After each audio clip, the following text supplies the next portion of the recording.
Back in the 1880s, when John L. Sullivan was our heavyweight boxing champion, he was the hero of all America. He toured the country demonstrating his prowess, and wherever he went, his coming made a deep impression. How it affected one small town in the West is this story, which I call The Gambler and the Lady.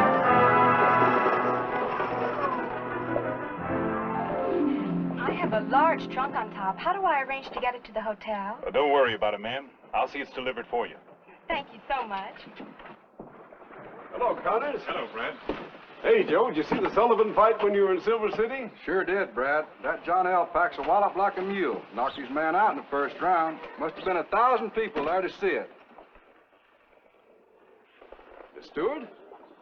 Yes. Well, I'm Brad Forrester. Mayor Kirby asked me to meet you. He's got the members of the school board waiting over at the schoolhouse to welcome you. Oh, well, that was very nice of him. I suppose you'd like to freshen up first, huh? Yes, I would. Fine. We've made arrangements for you to stay at my hotel. You're an innkeeper, Mr. Forrester? Well, sort of half and half, you might say. Half and half. I don't understand. Well, that's my place over there. The Silver Palace. Hotel upstairs. And a saloon downstairs. Yes, that's right. Is there another hotel in town? I'm afraid not. You know, I begin to suspect you don't approve of saloons, Miss Stewart, or saloon keepers. As a school teacher, Mr. Forrester, I disapprove of any book with a lurid cover. It isn't the cover that counts, ma'am. It's what's inside. Shall we go?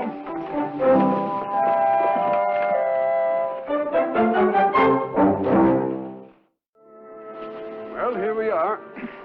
This is your schoolhouse? Yep. Oh, the town's been talking about building a new one for years, but they just never had enough money. I can understand why they find it so difficult to hire a teacher.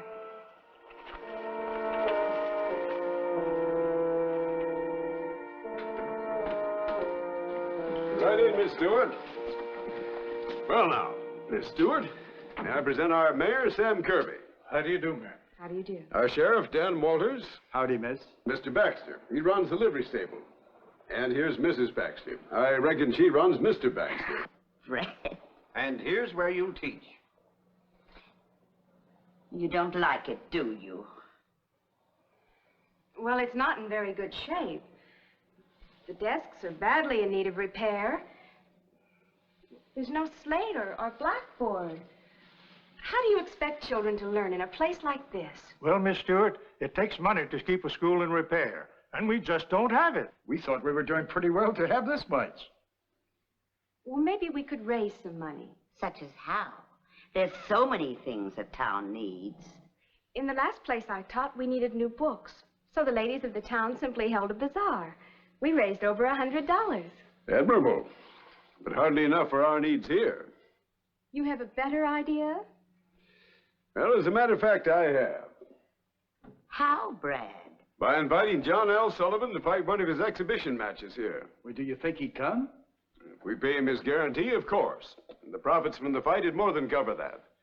Is it the schoolhouse you're really interested in, Mr. Forrester? What else, Miss Stewart? You know the type of spectators an exhibition such as that would attract. Gambling men, drinking men, sporting men. Your casino would make a rather handsome profit, wouldn't it? The whole town will profit, not just me. Well, what's it to be? Shall we take a vote? All those in favor of a bazaar. All those in favor of John L. Sullivan.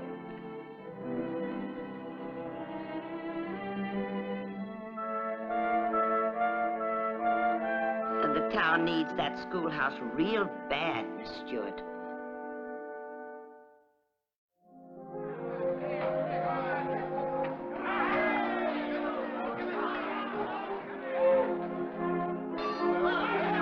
What's going on in there, Mr. Connors?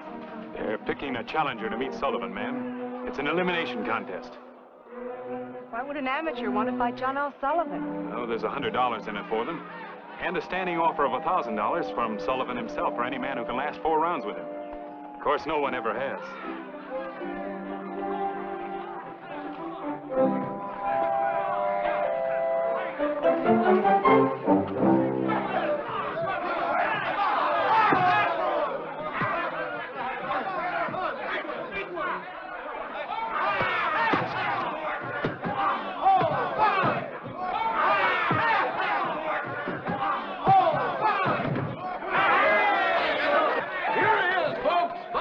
Jericho, our challenger for John L. Sullivan. Well, now that you've seen how good he is, get out and spread the word about the fight. Tell everybody we got a real champion here.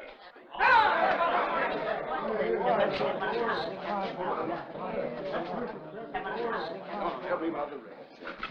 Here you go, Luke. Run, fight. Take it easy, boy.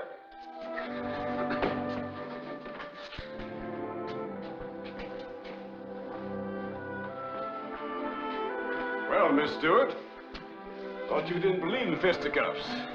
Changed your mind? No, Mr. Forrester. And after what I've just seen, I never will. Well, how about it, Brad? You think I stand a pretty good chance with Sullivan? Well, don't get overconfident, Buck. Sullivan's a little better than these other boys. Yeah, but you saw how I took care of them boys. Not a one of them laid a finger on me. Now that you mention it, they didn't. Hey, Buck, in all the fights you've had, has anybody ever hit you real hard in the jaw? Why, of course not. I don't let them get that close. In other words, you don't know whether you can take a punch or not. Something wrong, Brad?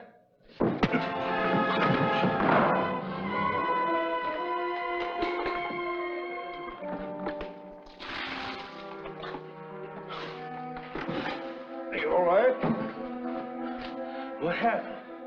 Why'd you hit me, Brad? Just testing your jaw out. Must be pretty good. It ain't broken. Yeah.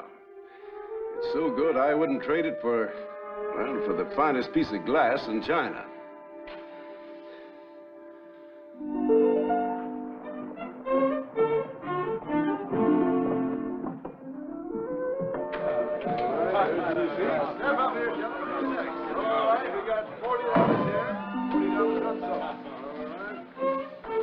My key, please. Yes, ma'am. Mr. Wilkins, don't you know it's against the law to deface United States currency? Sorry, miss, but I had a hankering to see how George Washington would look with a mustache and beard. Right handsome, don't you think? You're quite an artist. Thank you. Step up, gentlemen. Step up. What have we got? Split bet here. All right, let's have the next bet. We got 40. You seem to be the only one in town who's not betting, Mr. Connors. I only bet on sure things, Miss Stewart. Mr. Forrester doesn't seem to be so cautious. Oh, I don't know. Judging by the way he's giving odds that Buck Jericho will be knocked out in the first round, he must have inside information. He's betting against Mr. Jericho? Oh, everybody's betting against him, ma'am. But most folks expect him to last more than one round. I wonder why Forrester doesn't. So do I.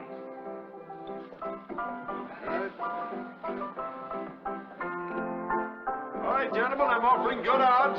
3-1. Buck Jericho can't last the first round.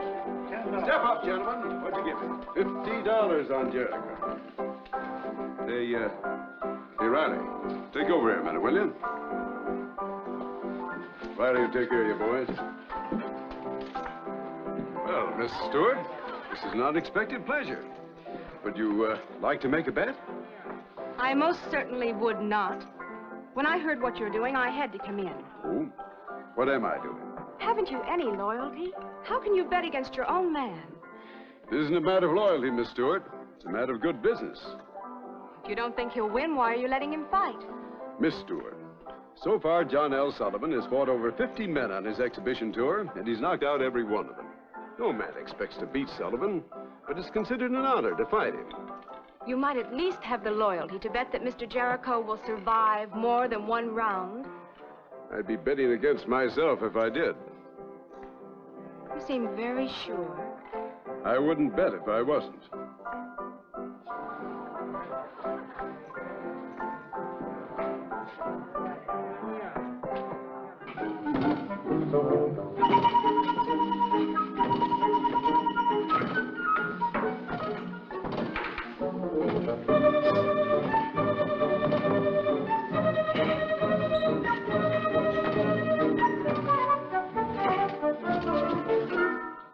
Hello, ma'am. You come in to watch me work out? I'm in real good shape. Mr. Jericho, would you say that Mr. Forrester is a good friend of yours? Brad? Why, sure thing, ma'am. But I understand he's been betting against you, that you'd be knocked out in the first round. He is? Betting big money, too. You haven't got a deal with him, have you? To throw the match? No, ma'am. I know I can't beat John L. Sullivan, but I'm sure gonna last longer than one round. And I wonder why he's so sure that you won't. Have you ever been knocked out? Why, shucks, no, ma'am. Nobody's... except the other day. Brad kind of stretched me out, but that don't count. He was just seeing what kind of chin I had. Brad knocked you out. You mean he hit you once and you went down? Well, I wasn't expecting it. Mr. Jericho, you want this town to be proud of you when you stand up to Mr. Sullivan, don't you? Well, sure I do, ma'am. And you want to make a good impression for yourself and for the school, and last more than one round with him, don't you? Of course I do, ma'am. You bet. Well, will you take some advice from a school teacher who doesn't know anything about prize fighting, but does know some simple facts? I'm a listening teacher. When you get in the ring with Mr. Sullivan, don't stand up and try to fight him. You know, the longer you keep your chin out of his reach, the longer you're going to stay on your feet. Just keep moving away from him. Keep moving away? For the first round, at least. Keep moving away. It's simple arithmetic. If he can't hit you, he can't knock you out. All right. If you ask me, I'll do it for you. That's fine. Oh, there's one other thing. Let's not tell Mr. Forrester about this. Let's surprise him the day of the fight. Sure thing, ma'am. I like surprises.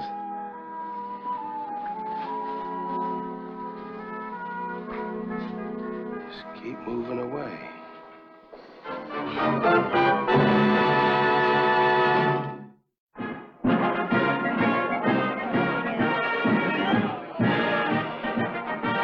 We are Miss Texas. That's right. Two.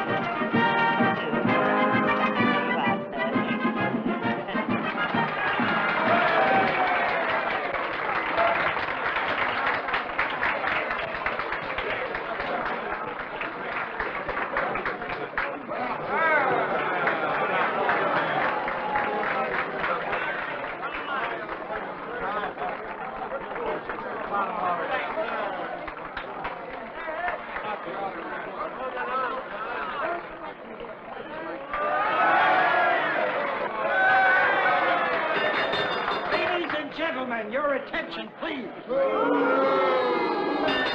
In this corner at 220 pounds, the pride of Joshua, our own Buck Jericho. In this corner at 208 pounds, the heavyweight champion of the world, John L. Sullivan.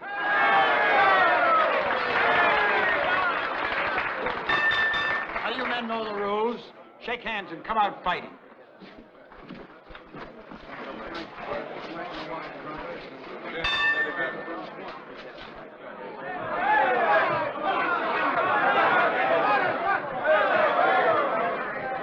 What's the matter with Buck? He's never fought like that before.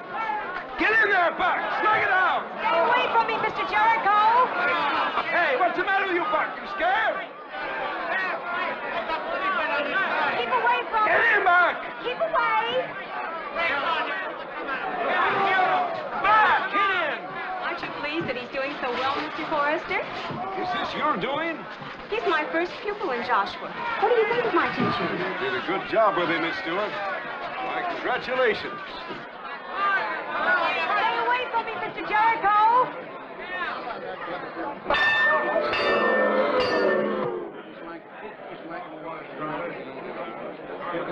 Well, that's the end of round one. My bets. You win, Miss Stewart. You know, I thought I was pretty smart. It looks like I run into somebody a whole lot smarter.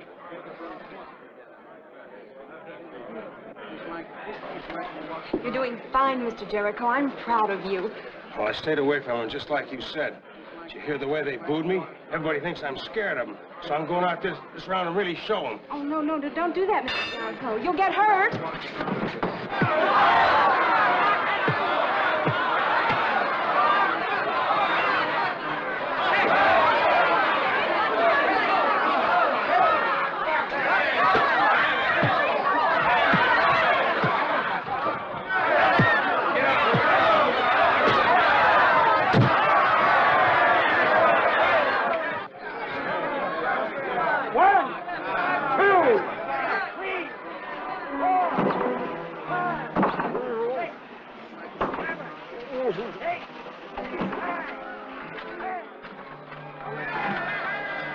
Mr. Baxter! Oh, Mr. Baxter! What happened? Somebody hit me over the head and took all the money. Oh, this is terrible. Who was it? No, he was masked. Oh.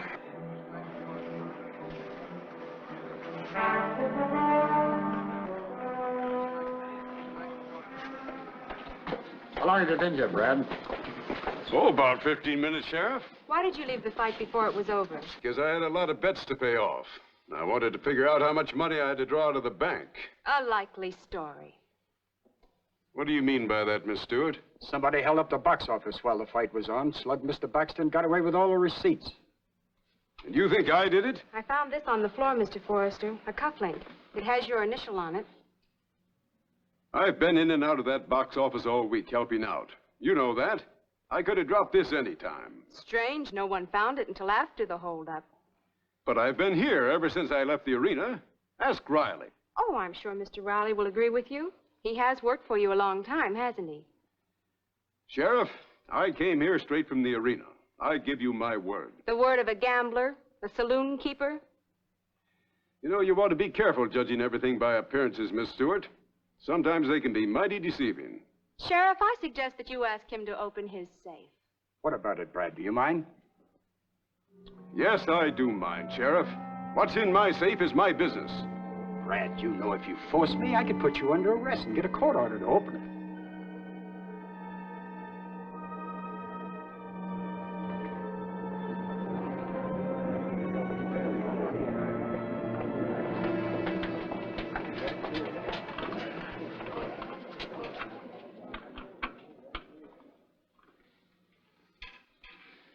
Now, come closer, Miss Stewart. I want you to be the first to see all my loot.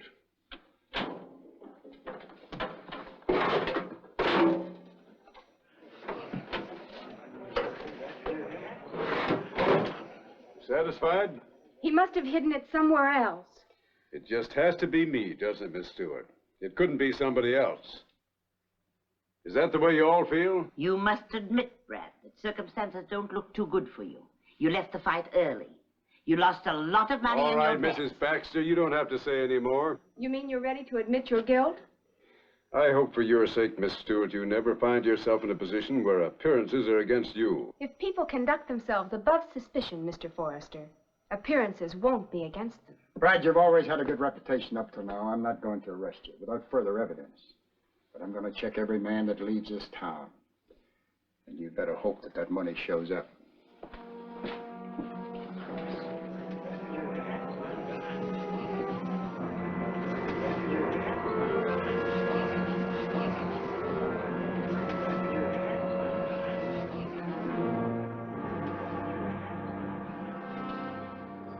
Well, you might as well close up, Riley.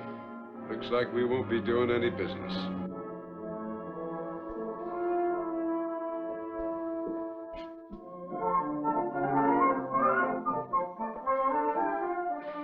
May I have my bill, please? Yes, ma'am. Well, there'll be no charge from Miss Stewart's room, Barney. I prefer to pay. As you wish. That would be $14, ma'am. Oh, Mr. Connors, thank you so much for taking care of my trunk. I would never have been able to get it to the express office alone. My pleasure, ma'am. My bill, please. That will be $14 too, Mr. Connors. I'm sorry things haven't worked out for you here, Thank you. but I'll be right glad having your company on the return trip.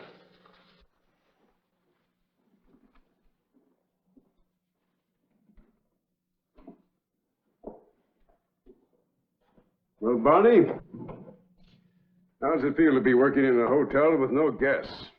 At a saloon with no customers? Maybe business will pick up, boss. I'm afraid not. Say, boss, look at this, will you? George Washington with a beard. What about it? That's the bill I used to buy my ticket to the fight. You don't say. Well, what do you know?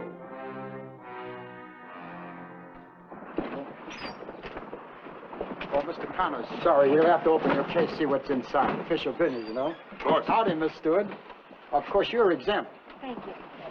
I do wish you'd change your mind and stay, honey. We'll get that new schoolhouse soon. We really will. I'm sorry, Mrs. Baxter. Thank you, Mr. Connors. Better get aboard now, Miss Stewart. Joe, you can pull out anytime you're ready. Wait a minute. Wait a minute. Is that your trunk back there, Miss Stewart? Yes? Did you look in it, Sheriff? Why, no. I wonder if we could have a look in that before you leave, Miss Stewart. What do you mean? I'd like to see what's in that trunk of yours. Are you suggesting there's something in that trunk that shouldn't be in it? I wouldn't know, Miss Stewart, until you show us. What are you trying to say, Forrester? Are you accusing Miss Stewart of robbing the box office? I left the arena early, remember?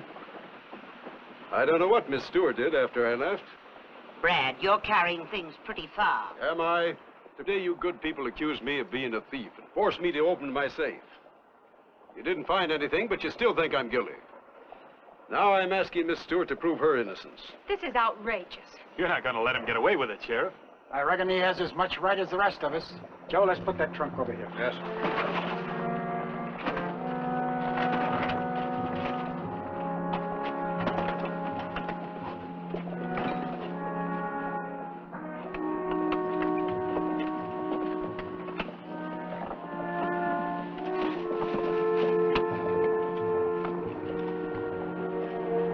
Give me a hand here, Sheriff.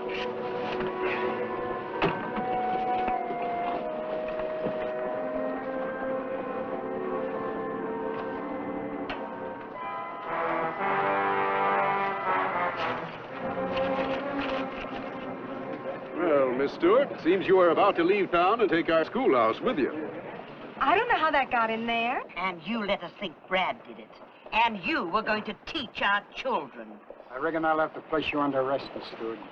Sheriff, I swear I didn't take that money. Sorry, Miss Stewart, but appearances are against you. How do we know you're really a school teacher?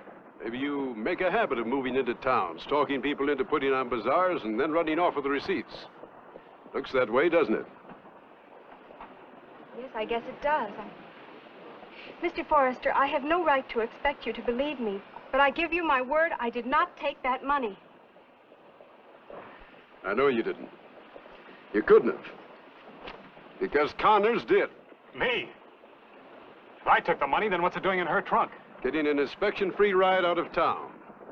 I'm a respectable watch salesman. Why should I steal money? I wondered why you were so anxious to help Miss Stewart with her trunk. I presume you would have been equally helpful when she arrived at her destination. The fact that I helped Miss Stewart with her trunk hardly proves I'm a thief. Maybe not, but this does. My clerk bought his fight ticket with this marked greenback yesterday, and this morning you paid your hotel bill with it. There's only one way you could have gotten it.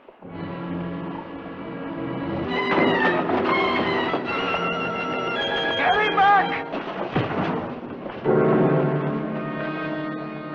You got a glass jaw too, fella.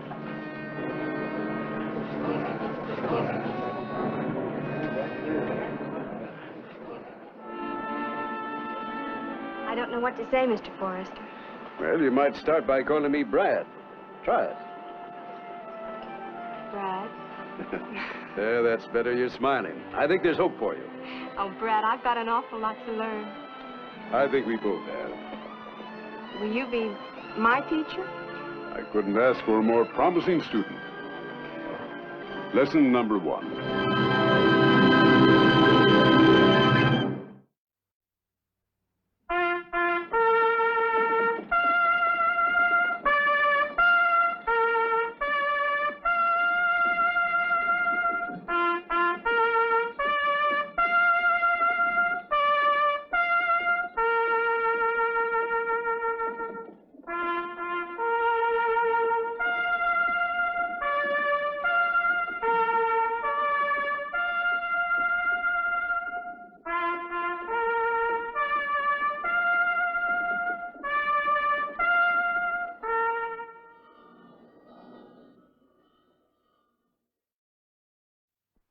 Tombstone, Arizona, the town too tough to die.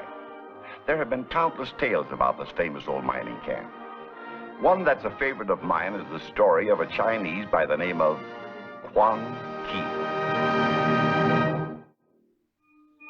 Quan Ki earned his place in the sun all right, but after all he had done to help other folks, it must have been hard for him to become a county charge in his old age. Pardon me. Have I the honor of addressing Mr. Kwong Ki? My name is Moran, from Massachusetts. Glad to know you, Mr. Ki.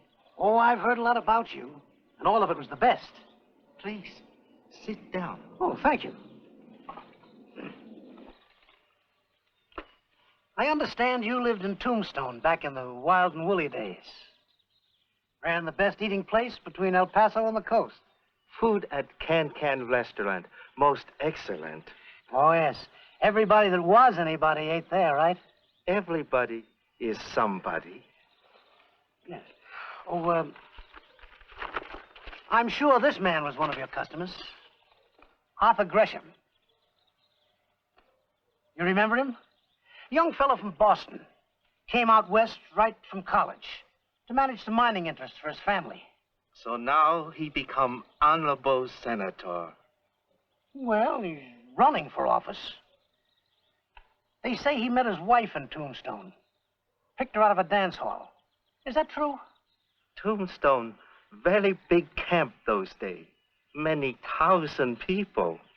She's a very beautiful woman, even now. I could well believe that she was at one time an entertainer. The name is Anne. Does that ring a bell? A bell? Yeah. Refresh your memory. Surely it caused some gossip at the time. Think back. Too long ago. Kwong Ki cannot remember. Would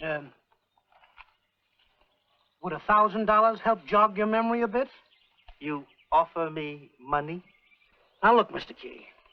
It's most important that the voters in this senatorial election know all the facts about the candidates. Now, you'd be performing a public service if you could give us that information.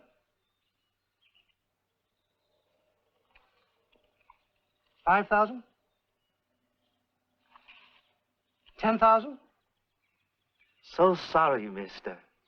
But Kwong Ki, very old man. Remember nothing. Senile old man.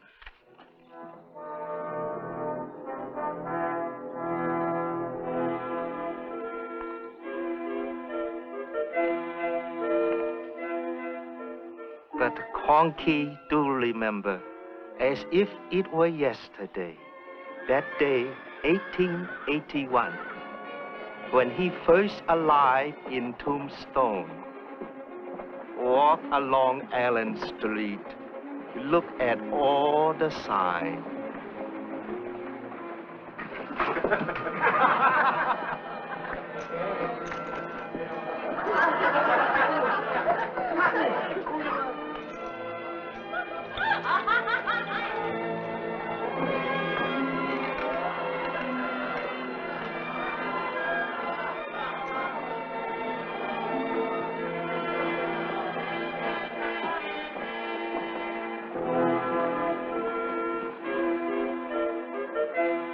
You Alam?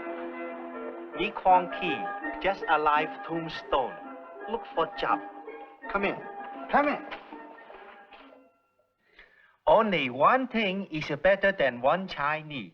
It's a two Chinese, you see? By the time you get through working here, you feel like 4 Chinese. Busboy, waiter, dishwasher, bouncer. That's all right. Can never closes. Open round the clock. 5 a.m., always big rush. Crowd come in from Crystal Palace. Crystal Palace, on next corner. Sure. Biggest gambling house saloon in Tombstone. They win money, come in for late supper. Steak, ham and eggs. Why not quail on toast? Quail? If they have the price to pay, the mountain around Tombstone is full of quail. All we do is send out the hunter. Bring back venison too, maybe. We serve food no other restaurant have. Delicacy. Kwong Ki, right now I raise your wages. Good evening. Good evening. Good evening. Welcome to Cup Can. Sit down. Sit down. Welcome.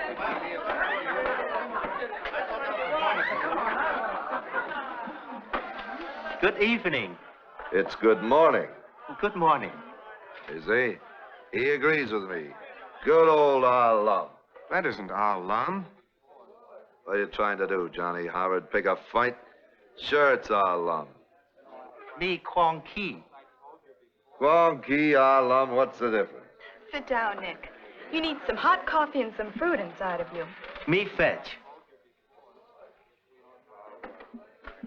Anna Belayev, Queen of the Crystal Palace. When are you going to give me an exclusive interview for my paper? Well, no time like the present. I said exclusive, sweetheart. Just you and me. No bean eaters.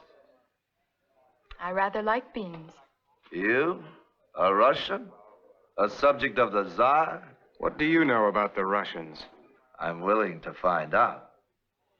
They say, scratch a Russian. Take your hands off of her. You mind your own business, Mr. Gresham. You heard me. I said leave this girl alone. Why don't you sit down? I'm giving you fair warning. I said for you to sit down.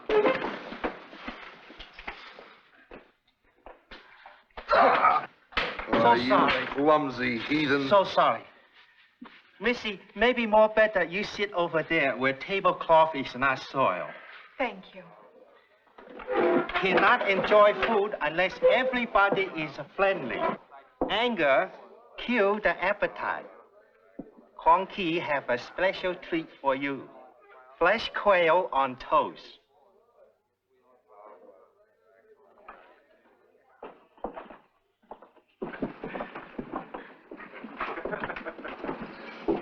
Thank you for your escort, Art. It's all wrong. What's wrong? That you have to put up with bounders like Nick Durst. He was drunk. Well, that's what I mean. Treating you like common property. It makes me boil. You're very sweet. But don't worry, I can handle them. These men, they never get very far. It's all wrong. You said that before. I'd like to smash this thing.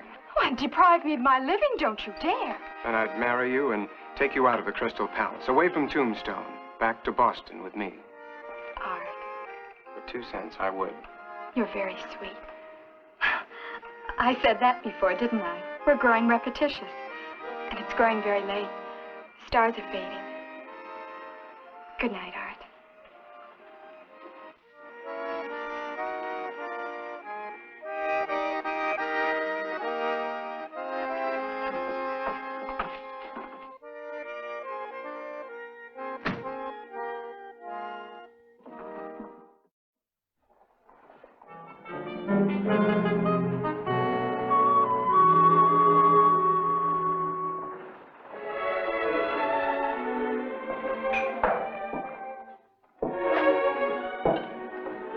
Hey, when did that happen?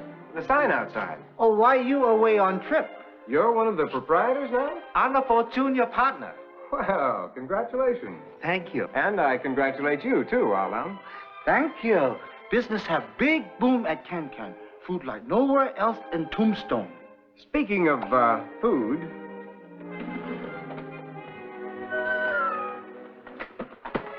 White tablecloths. I feel as if I were in the Parker House in Boston. Do you know what I'd order if I were there now? I'd order me a big, beautiful boiled lobster. With melted butter. With melted butter.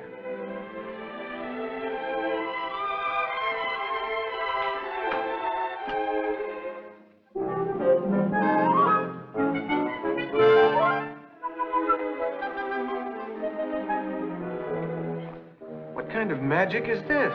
Where'd it come from? Guaymas, Mexico. Kwong Ki's idea. I say to myself, in middle of desert, what do customers want most? What is hardest to get? Fish. So I make arrangement to have fish and fleshy lobster shipped in from Gulf of California by fast stage. Well, I'll be darned. Please, we fix.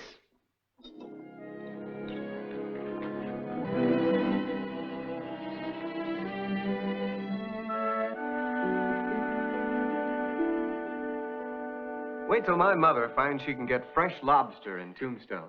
Your mama come here? Yeah, she's arriving next week. Very good. Well, I've rather mixed feelings. Have you ever met a proper Bostonian, Kwong? I meet you, Mr. Gresham. Oh, no. No, I'm a far cry. But Mother is the very essence of Boston. Beacon Hill personified, with a little of Bunker Hill thrown in. Very fine lady. Yes, indeed. She's coming out to inspect the holdings my father left her, and which I manage. We make her welcome. Kwong, I have an idea. I'm putting my mother up at my place. It's quite comfortable for bachelor quarters, but the matter of meals. Oh, she eat here in Can-Can. Can food, but served at home. Serve at home? It would be much pleasanter for her than eating out, and it's only a couple of blocks away. Would you mind sending meals in to her? Oh, not send, Mr. Gresham. Take.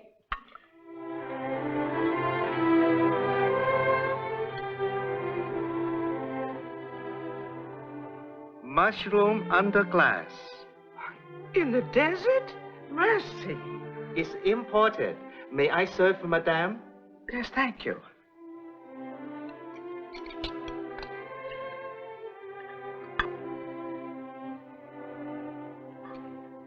Parker House rolls. Gracious.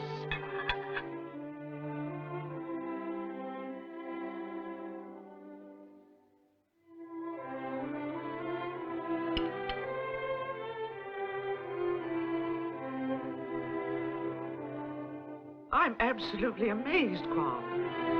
I'd understood that Tombstone was a wild, disreputable camp. I never dreamed I'd find such courtesy and such exquisite service. Double damask. You know, I feel far happier in my mind about my son's living here.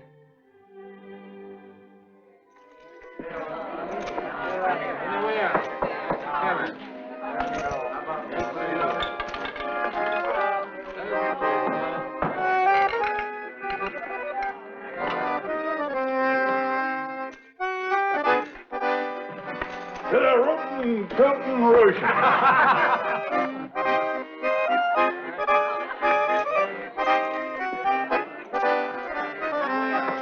What's the idea? Cutting an old friend. Hello, Nick. You're not Mrs. Arthur Gresham yet. How dare you? Oh, come on now. Everybody knows you're trying to land him. You drink too much, Nick. Spoken like a mother. Give me another, Andy. Have you met her yet? Who? Old Plymouth Rock. I didn't think so. Why don't he introduce you to her? Because she holds the purse strings, and any little thing like a misalliance and she'll cut 'em off. So don't go getting your hopes up, Galabushka. I am not interested in discussing the Gresham family. Good. Then let's talk about you and me. Bring lady a drink, bartender. No, please. Oh, come on now. Have a drink with me. Let's get something straight, Nick. I don't want to have a drink with you. I don't like you or your attentions. Do I make myself quite clear? Quite. Then please let me go. I've work to do. So have I. I've got a column to write. It's going to be a beaut. Four wins.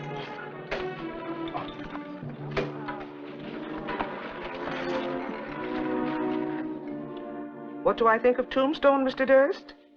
Well, of course, it's very different to Boston.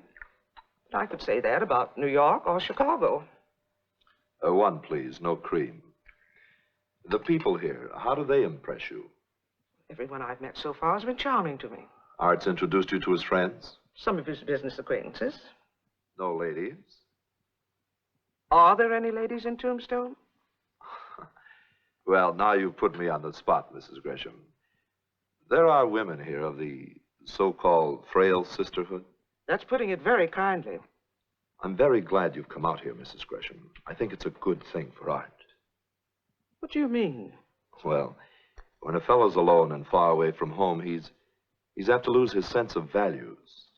Mr. Durst, are you implying that my son is attracted to some dance hall girl? The Crystal Palace isn't a dance hall. Crystal Palace? That's where she works. It's a saloon and gambling house. Merciful heavens. In all fairness to Art, she's the one who's pursuing him. But then these foreigners are clever. A foreigner? Yes, Russian. Anna Belayev. She's probably after his money. My money? Pardon me, that was very ill-bred. How did we get on this subject? Oh, yes, I was asking you your impression of Tombstone.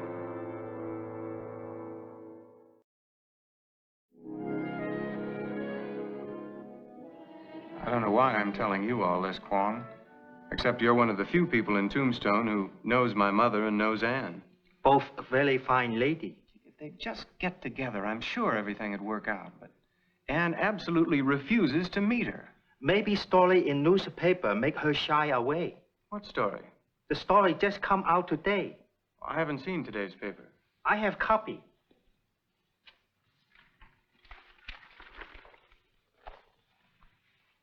Boston was never like this. Grande Dame of Beacon Street deplores social conditions in Tombstone. Calls it a town of deadfalls. What? Large rough element. Are there any ladies? She doubts it. I can't believe Mother ever said such things. She's too well bred. Can I take this home with me? Certainly, Mr. Gresham. Why, this is dreadful. This is yellow journalism.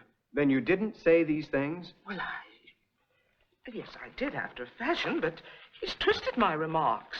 You should have never given him an interview. Well, I didn't realize I was being indiscreet. I don't even know what a deadfall is. I shall insist on a published retraction. Well, the damage is done now, Mother. Explanations would only get you more involved. I'm sorry if I've caused you embarrassment, Arthur.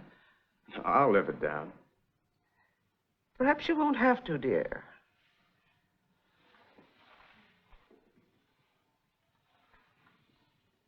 You know, I've been thinking it might be well to put a manager in here in your place. Why? What's the matter with the job I'm doing? Oh, nothing, dear. Everything's running beautifully. So now somebody else can take over and allow you to return to Boston. And suppose I prefer to remain in Tombstone? You've been exiled long enough, Arthur, from your own kind.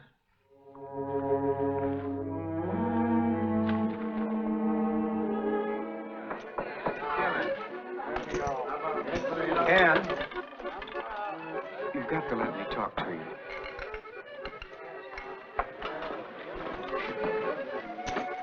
This is the first chance I've had to be alone with you in days.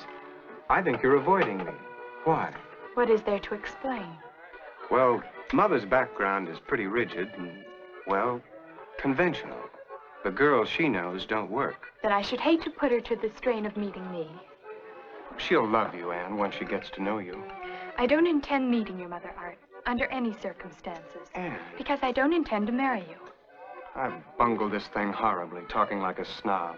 Anne, please, don't go. I'm sorry. My customers are waiting.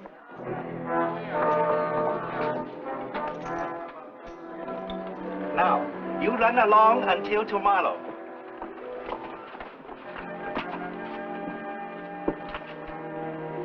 What did you give them?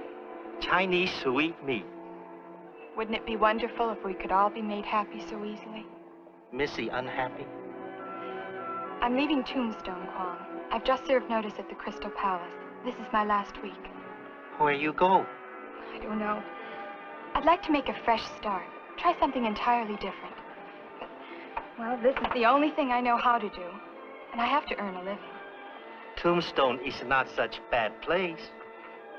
Well, you've certainly done all right here. And I'm glad.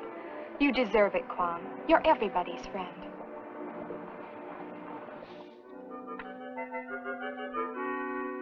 Kwong Ki request honorable presence, Madam Gresham, at private dinner Can Restaurant to celebrate his altogether ownership this establishment.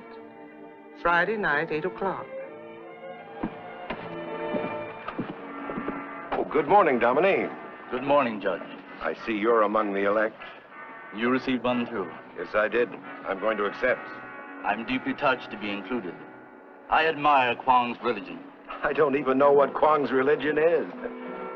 Love of mankind. Kwong give a dinner for a few select friends. Occasion a celebration. Hope you come.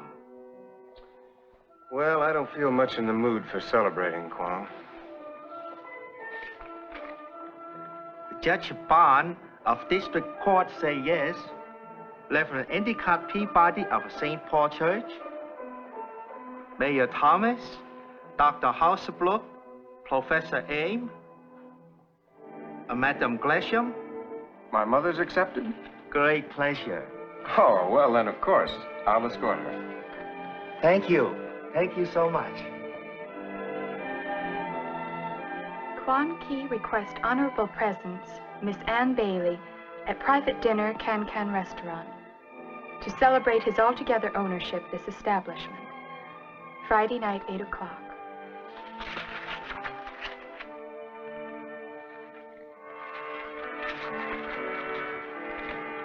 Why not accept? It'll be my swan song to Tombstone. Well, I think that's a good idea.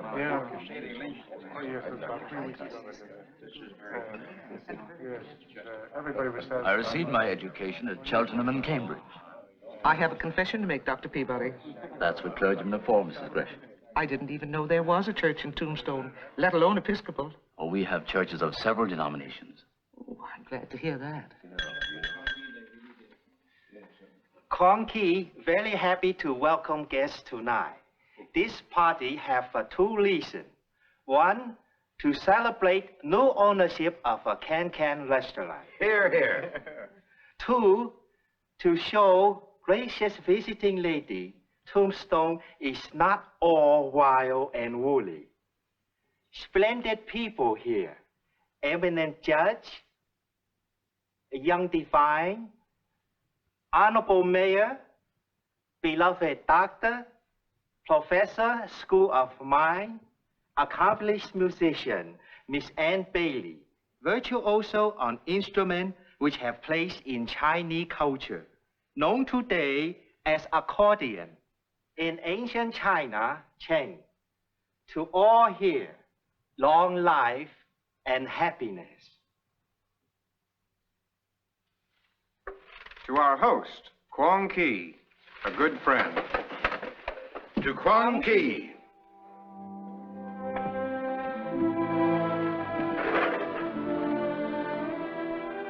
A girl like that should be in Boston, not wasting her talents on the desert air.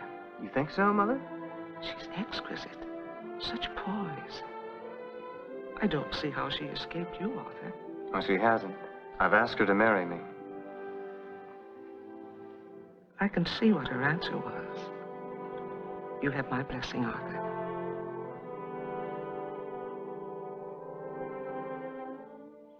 Could Kwong Ki ever forget?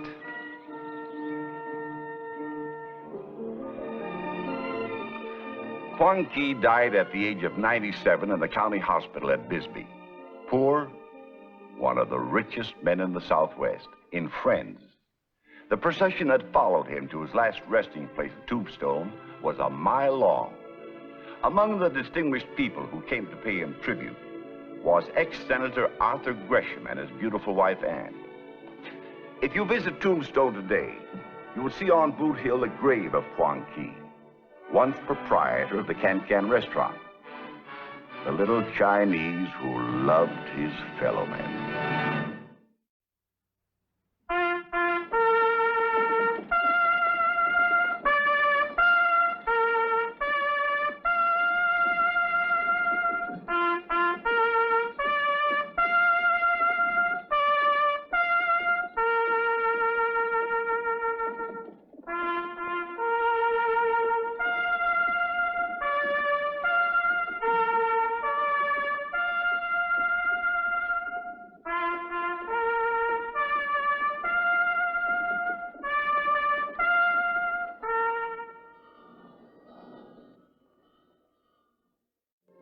History has made legends out of many men in the Old West. But Indian Scout Jim Bridger, or Old Gabe as he was affectionately called, was one legend who made history. In deep respect to a great man, I call this story Old Gabe. After 6 months of scouting and trailblazing for the Army, Old Gabe is heading home to his farm, where a wife and son and a child he has not yet seen are waiting.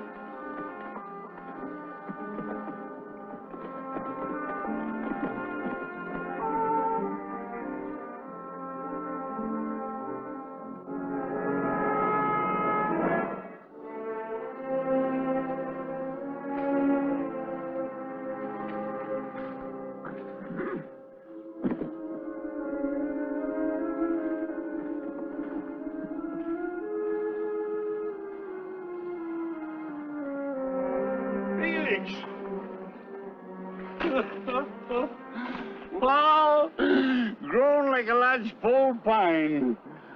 So you've come home? Ain't you kind of surprised to see your pa? Yes. Yes, I am. You kept the place up fine, boy. Sure feels good to get home. Home? What do you know about home? What's eating you, boy? Maybe you better take me to your ma. I'm right anxious to see her. I'll take you to her. It's this way. You know, boy, I rode nearly 1,000 miles to get here, and all the time I was thinking how fine it'd be to be with you and your ma again. How is she? You'll see.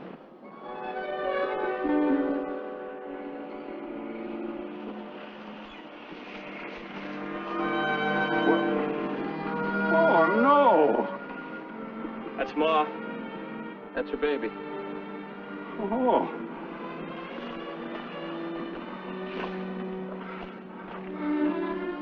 There they are, where you put them. Oh, you don't know what you're saying, boy. I weren't anywhere around. That's what I mean. You weren't around when she needed you. She died giving birth. Her heart broke.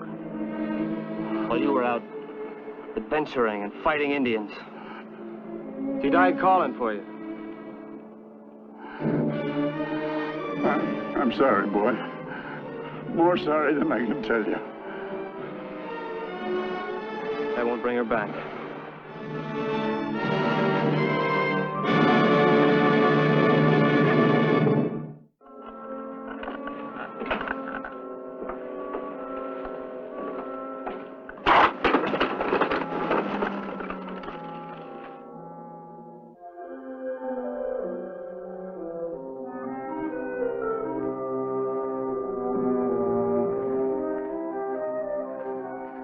I see you're going away again. What are you talking about, boy?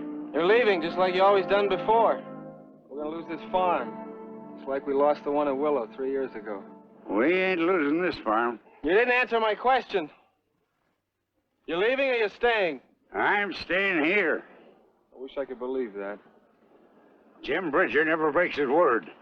You ask any Injun, he'll tell you that. Right now, I'm going into town to pay Grove some money on the mortgage.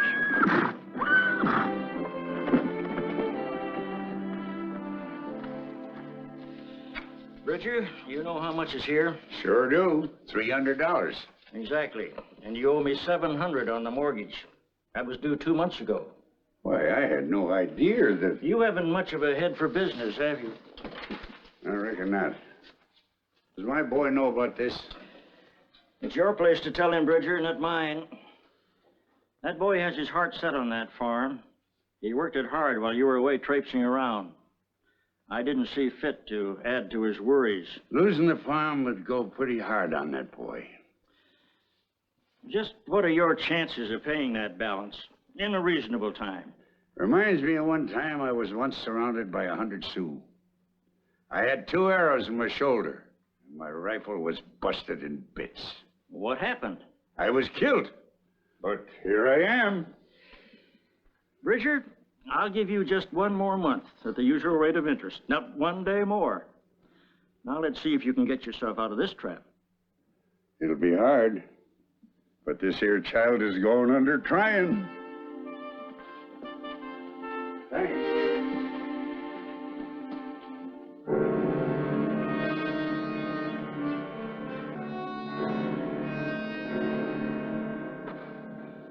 How long you been having these spells, Jim? Off and on, a couple of months. Well, you're going to keep on having them. They'll come and go. They're going to get worse all the time. What is it, Doc? You've got a condition of the eyes caused by increased fluid tension inside the eyeballs. We call it glaucoma. What does that mean in American? Am I going blind? I'm afraid you've ridden the trail for the last time, Jim. No more staring into the hot western sun. No more shooting at impossible targets 200 yards away. You can't depend on your eyesight to save you from those Indians anymore, Jim. I reckon it's a good thing I got my farm. You got more than that, Jim. Yeah? You've had your share of sadness, but you've got a fine, upstanding boy in Felix. Yeah. I reckon I have. I sure wish there was something I could do to help you. There is, Doc. If you happen to run into the boy, keep a tight tongue.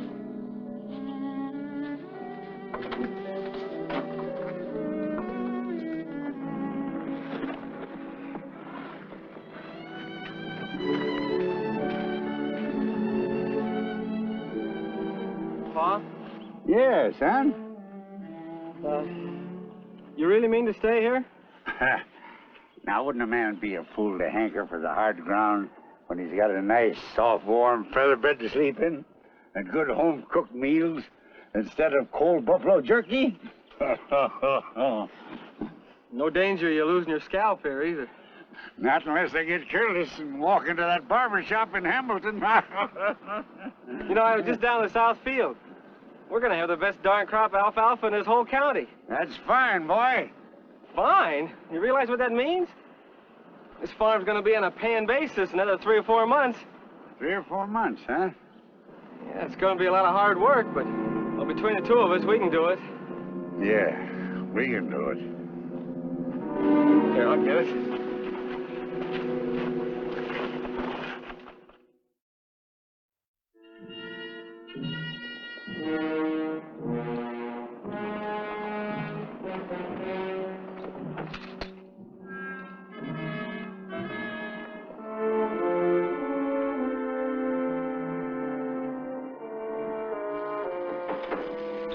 Just a minute.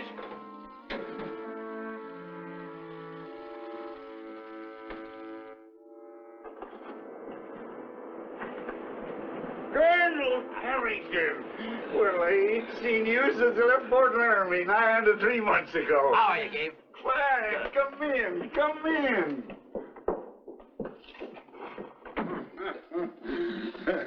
Right in time for supper. Oh, I'm sorry, Gabe. I can't stay. Well, sit down, sit down. Have a cup of coffee. Thanks. Oh, this frying chicken on a stove. Darned if it ain't easier to cook a whole buffalo. Tell me, what brings you way out to this country? Well, as a matter of fact, Gabe, I was just passing through Hamilton. Thought I'd drop by and say hello. Well, I sure am right pleased to have you. Well, a man doesn't forget 10 years of close friendship. I reckon not. It's a right nice place you got here. Can't say as I blame you for wanting to be home. Where's your family? It's just me and Felix now. My woman and the little one went under in birth. Well, sorry to hear that. How's the engine situation? It's not good. No? Not good at all. Gabe, you know the importance of keeping the Oregon Trail open.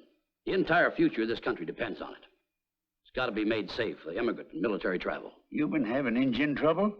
Well, we were all right as long as the Crows had control of the hills around Clark's Fork. But the Sioux moved in and pushed them clear back to the Platte under Chief Yellow Wolf. That means the Oregon Trail runs through hostile Sioux country now. Exactly. Are you aiming to fight Chief Yellow Wolf? Well, not unless we're forced to. We'd like to make a treaty with him. As a matter of fact, Gabe, I was just on my way to St. Louis to pick up an old friend of yours, Fred Beachy. Fred Beachy? What for? Well, who else is there that's even got a chance to deal with Yellow Wolf now that you quit me? You hired him yet? No, but I know I can get him.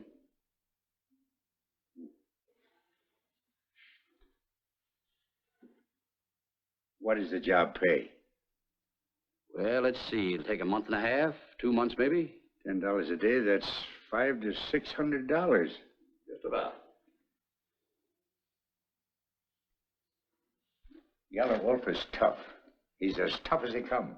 Why, there's only one white man in the whole country he'd even talk to, and that's me. I was hoping you'd say that. You'll take the job, then? I've got to, Hank. You've got to. That's the truth. I'm going to lose this farm if I don't get $400 pronto. Well, whatever your reasons are, Gabe, I'll be glad to have you with me. Now, you'll pick up your military escort and your trade goods at Fort Laramie. The sooner you get started, the better. I'll take off the first thing in the morning. Good. Felix! Jim Bridger. The man who never breaks his word to an Indian, only to his son.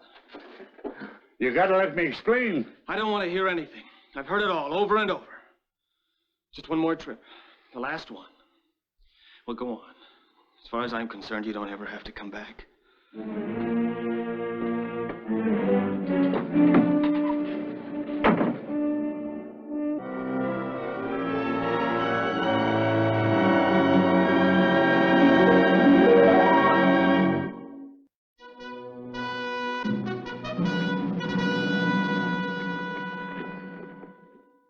We'll follow the old trail through Bad Medicine Pass, then head up over the notch, crossing the Platte just above the forks. Where's Yellow Wolf's new village? Clark's Fork, on Bend of River. Many lodges? Many lodges, and many braves. I understand you've had a lot of dealings with Yellow Wolf. You expect trouble? Well, I've traded with him, beat him at his own game with bow and arrow, and fought him. But as for trouble, well, only Yellow Wolf can answer that. There's the call, gentlemen. One last word. There's no need to point out the importance and gravity of this mission. It's all on your shoulders, Gabe. Now, you've got all the trade goods you need. The big thing is your judgment and ability. I'm depending on it. I'll do my best. I know you will. Good luck, Gabe. And I trust we'll be seeing each other again soon? I hope so. Good day, gentlemen.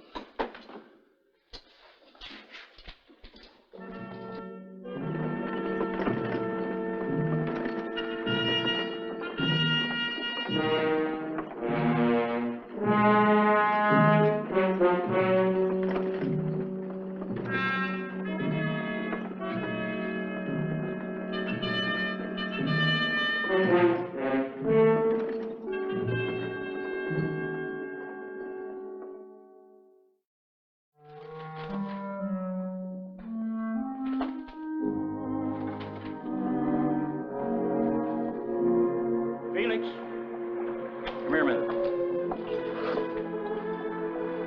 Hello, Mr. Groves. Come on in, I want to talk to you. Mr. Groves, if it's about the money, I'm afraid I haven't got any for you. Well, now, that's just too bad. But I have something for you.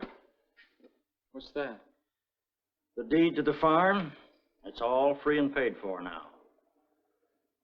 But I didn't pay you any money. I got a letter from a man named Colonel Carrington with a check in it. He said it was an advance on your pa's pay. Pa's pay covered the mortgage? That was the only reason he took off again.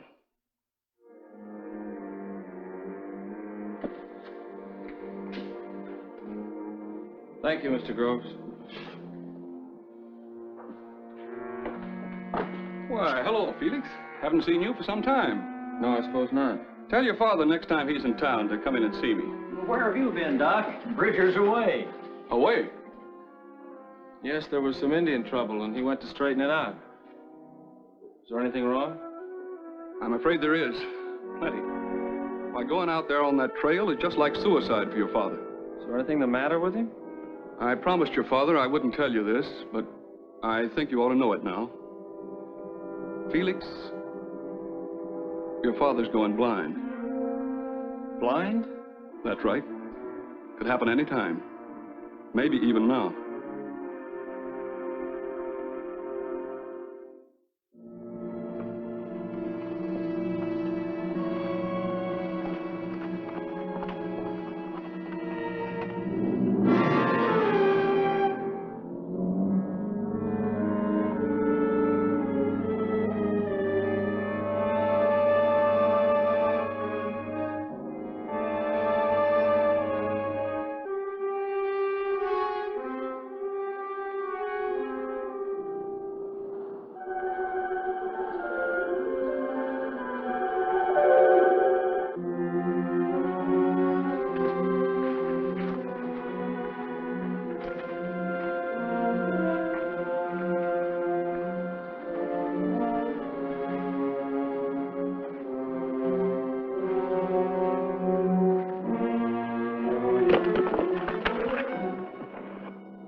Your voice is music to these old ears.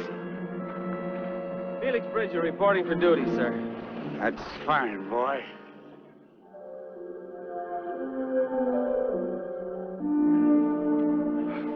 Oh, it sure is good to see you. Real good. How do you feel? Oh, finer than a wildcat full of loco berries.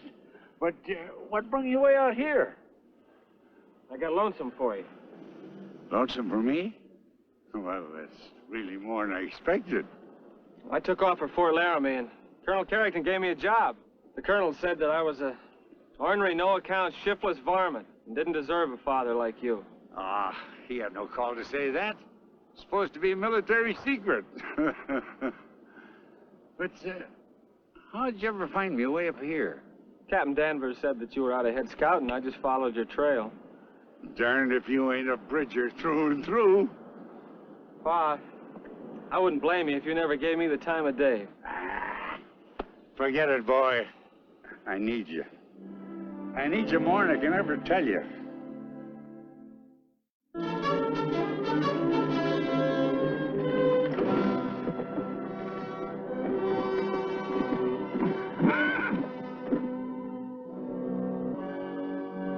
How far away from Sioux country?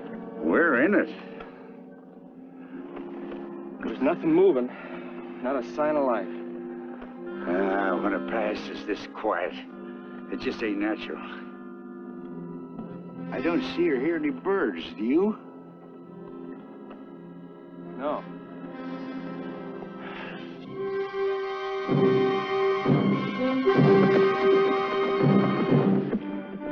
What is it, Jim? The hills are full of Sioux. I'll be darned. I don't see a thing. Well, when you're in Indian country, you gotta use all your senses. You gotta hear and smell and feel along with your seeing. Your life may hang on it. They let us through? Well, we got this far. Just don't let your men touch their weapons. On no account. Ah. Yeah? Smoke signals. 3 of them.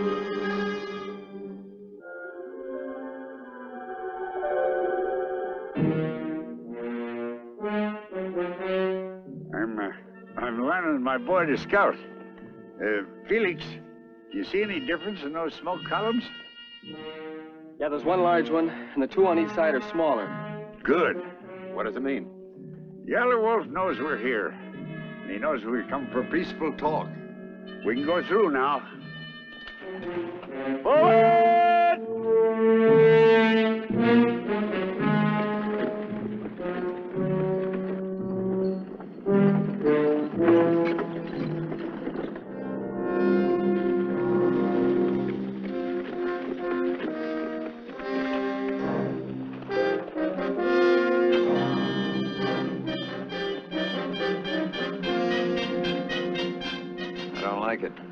They're all armed. So are we. That's easy fixed. Better give the order.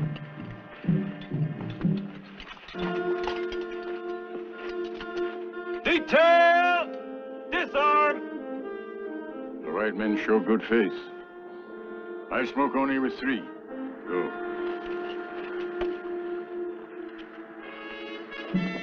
He's sending 3 men over. He's letting us know who's boss. Well, that means he'll only powwow with 3 of us. You pick them, Jim. Well, I want you, the boy, and myself. Let's go.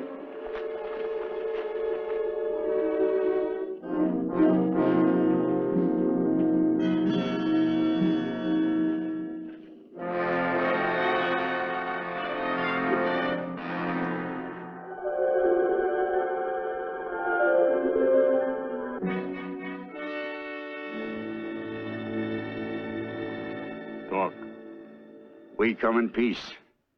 We want Great Medicine Road safe for our soldiers and settlers. We have brought many presents. White man's presents are good. His promises always broken. I speak with straight tongue. When you were strong blanket chief, my people trusted you. Jim Bridges' word is still good. He speaks for the great white father in Washington. I only talk to the big chief. Show my people you're still worthy to talk peace. Show me you're still strong blanket chief. Only then we smoke the pipe of peace. You know I'm strong, Yellow Wolf. I've proved that to you more than once. There's nothing you can do I can't do. That was many moons ago. Prove it now. Will it be bow or knife? Knife. Ah, you spoke too eager. We will make it bow.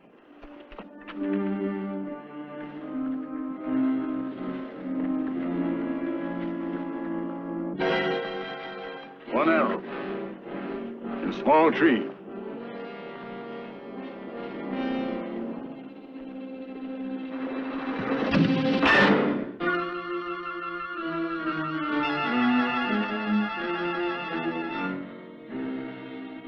Wait! You want to prove who's the better man. This is boys' play. Much too easy for the great blanket chief. The cub growls like a bear. I still say this is a game for boys and Indians.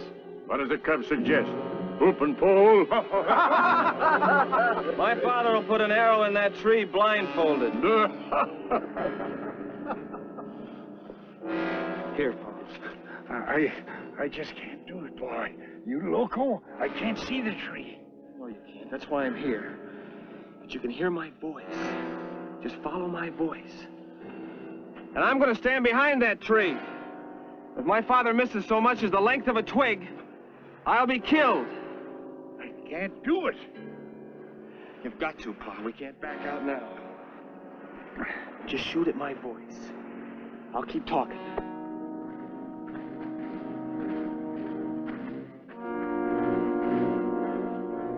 All right, Pa. I'm standing right behind the tree. Now you can hear where I am. Just follow my voice. Remember what they used to say about you. You got the eyes of a lynx and the ears of a deer. Prove to Yellow Wolf that even blindfolded you're better than he is. All right, Pa. Just follow my voice. All right, whenever you're ready, let her fly.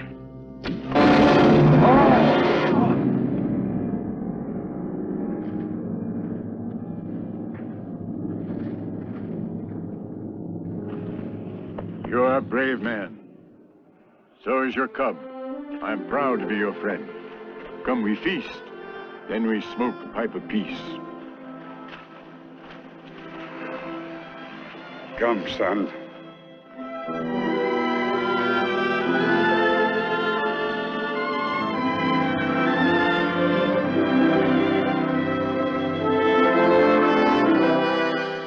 Of all the colorful and exciting tales about old Gabe, none is as strange as this one, which closed his fabulous career.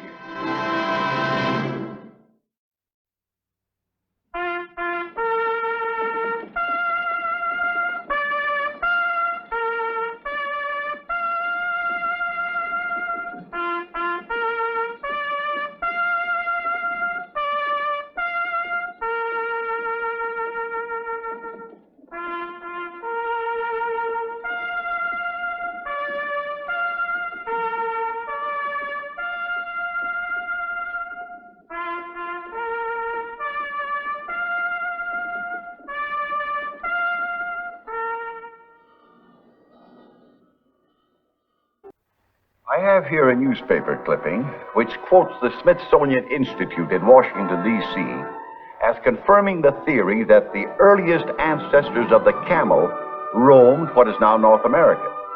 And since the camel originated right here, I'm sure you'll be interested in the story of the great American camel experiment of 100 years ago. I call the story Camel Trade.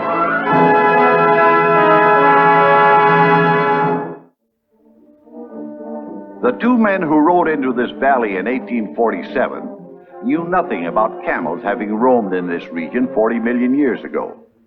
They were on an exploring trip, the first white men ever to set foot in this place which a party of 49ers would later name Death Valley. They are Edward Fitzgerald Beale, lieutenant in the United States Navy, presently on land duty, and the famous scout Kit Carson.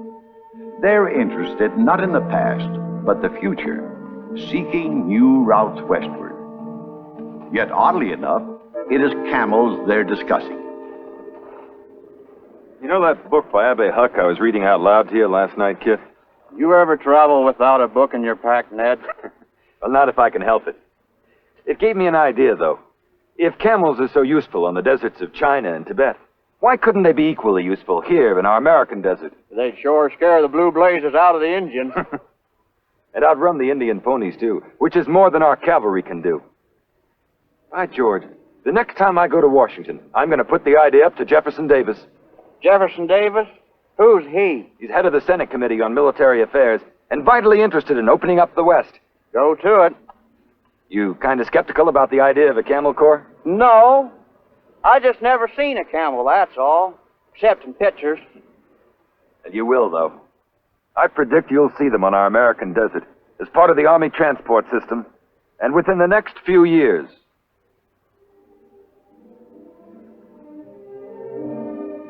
It wasn't until 4 years later, though, in 1851, that I got the chance to present my idea to Jeff Davis. Do you know, Mr. Davis, how much a pack camel can carry? Over 1,000 pounds. Do you know how far a riding camel can travel? 90 miles a day. They require almost no water and can live for weeks on their own humps. You've done a lot of reading on the subject, Lieutenant. Everything I could lay my hands on for the past 4 years. What I know about the Southwest hasn't come out of books, though. I've lived that.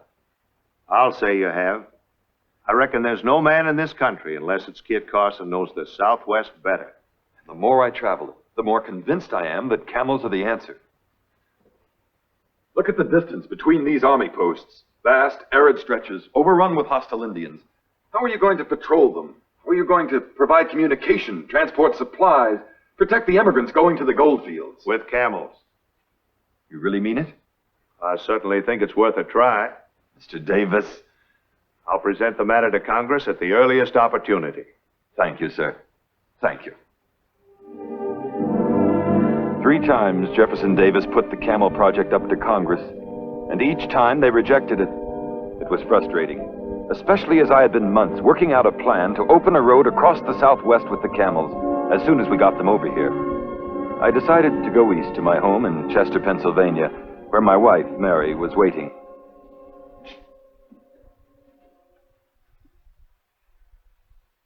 Ned, I feel sure that Jeff Davis will push it through this time, now that he's Secretary of War. Dear Mary. Always the loyal helpmate. Well, I know one congressman who'll vote for it. My father. If there's one thing in life I find it hard to bear, it's waiting for action. I know you do, dear. But Cousin David Porter has promised to let us know. There he is, I hope. David, come in. Ned, Cousin Mary. How nice to see you. David, any news? The news is good from your standpoint, Ned. You mean Jeff Davis put it over? He did. Wonderful. He got an appropriation and is naming a commission to proceed to the Near East to purchase camels. Good, good. That's great. Oh, you see, Ned, they do appreciate your ideas. Yeah, there's only one thing wrong with the picture. I'm to head the commission. Oh, who could head it any better? Well, after all, you lived in Constantinople as a boy when Uncle Porter was consul there. Have you ever smelled a camel? Think of spending weeks aboard ship with 80 of them. But it'll be fun to visit some of those ports again, won't it? When are you sailing? In a matter of weeks. As soon as we can convert the naval store ship Supply into a floating caravanserai. How long will it take before you get the camels over here? Several months. August, perhaps. The plan is to take them to Texas by water, and we'll land them there. And then what? That's where your husband takes over, my dear. As soon as I get the camels off of my ship, the whole experiment is up to Lieutenant Edward Fitzgerald Beale. Ned, to you. He dreamed up this whole thing. He'll have to see it through. And I will, too. I'll prove that the American desert and the Army need this Camel Corps. You'll both see it through. Well, I think it's simply wonderful the part you two are going to play in opening up the West. But of course, I didn't dream what the problems would be. Cousin David's letters were a revelation. The effort to get strong, healthy young camels. The struggle to get Arab cameleers who would agree to stay in the United States. The difficulties on the ship. With those poor beasts lashed to the decks in the storms. And of course, manlike, they never thought of the baby camels that would be born at sea, or had to take care of them. And my poor Ned, waiting there in Texas in the August heat, to take over the whole responsibility of acclimatizing the strange beasts in a strange land. I'll never forget my first sight of a camel. I could tell he was sneering at me.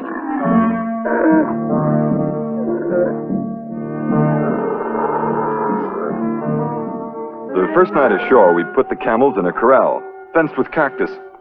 By morning, they had eaten their way out, spines and all. I think it's wonderful that camels will eat cactus. It goes to prove they can subsist on anything.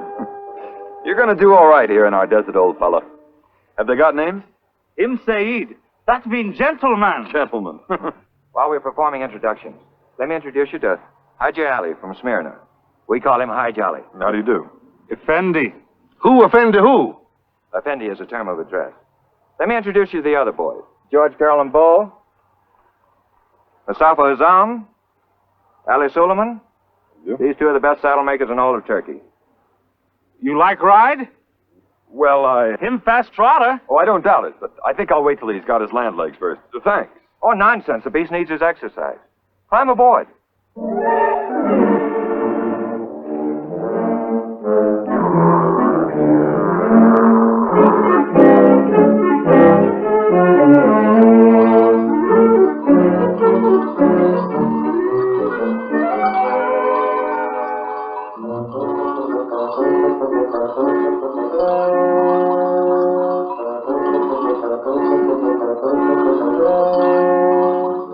Makes me seasick just to look at him.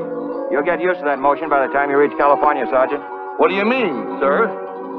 As soon as the camels are recovered from their voyage, Lieutenant Beale is planning to try them out on a wagon road survey clear to California. The heck you say? I don't say. Secretary of War says. Harsley Gredgo, California. Fine gold.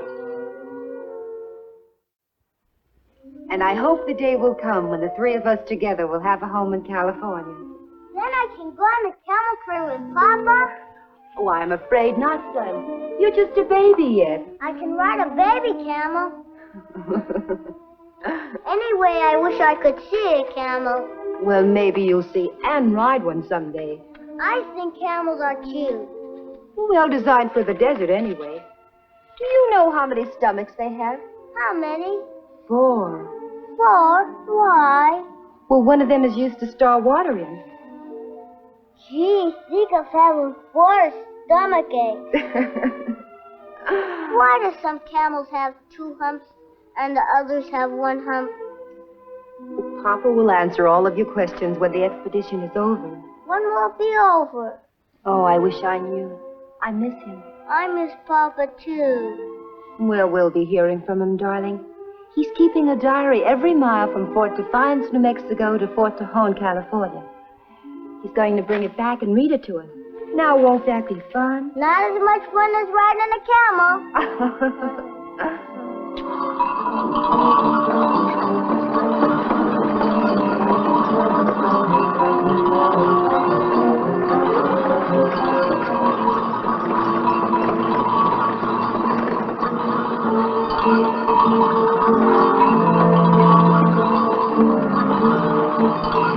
Blast you! Why'd I ever join the army anyway?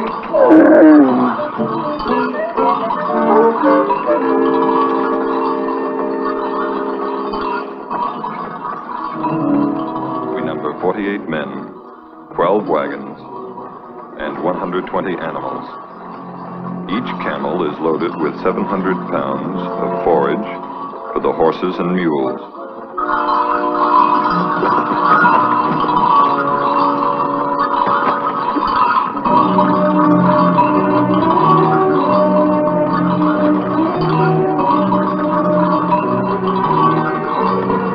The camels themselves browse on anything they find along the way. They require almost no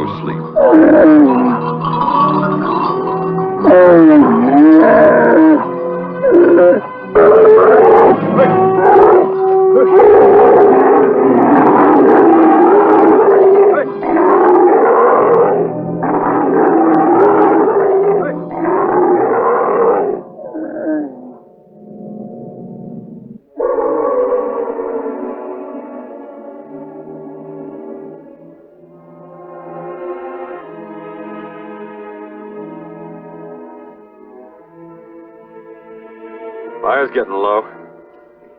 I'll gather some more greasewood.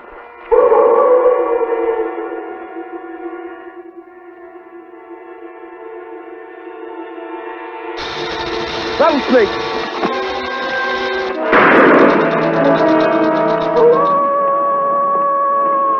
He bite you? No. Lucky. Nice shooting, sir. Thanks. The country is growing rougher, more waterless. The camels alone seem unworried. They are living up to all my expectations. The only problem they create is a human one. Take that, you half-black heathen! And that! Stop it! I said stop it!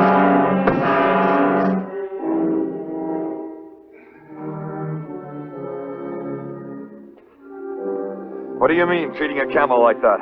He tried to bite me. Serves you right the way you handle him. Can't you learn? I hate the critters. Give me a mule anytime. A mule? One camel is worth 4 mules. The answer is you're afraid of them. You take it out in abuse. You're harsh, stupid, totally unfit. From now on, you leave the camels to the native boys. That suits me fine, sir. That's all right, fella. Easy now, easy.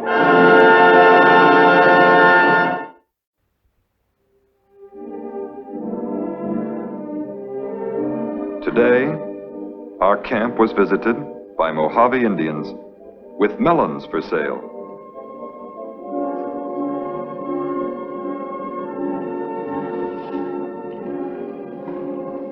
How much?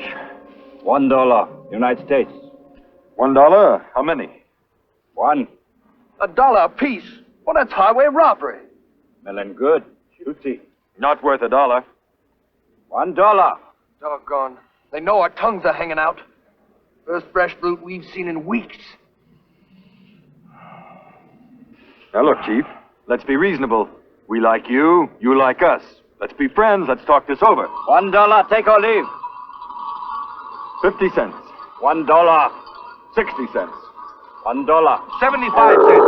$1, take or leave. All right.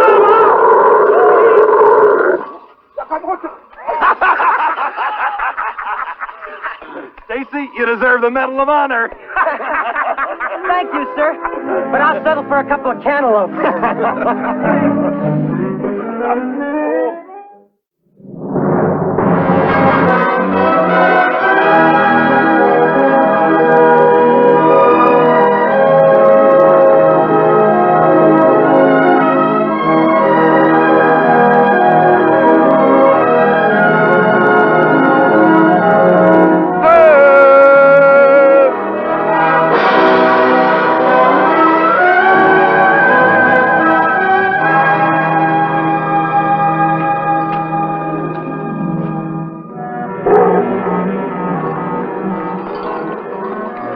Well, this is the one place I've been dreading.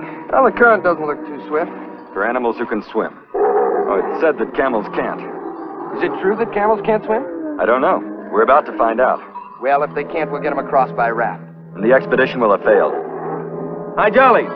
Bring up your camel. And bring up one of those saddle horses.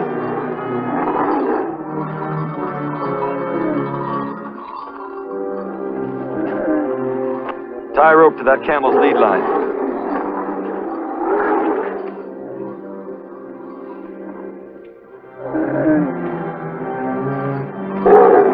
Okay, now lead him into the river with your horse.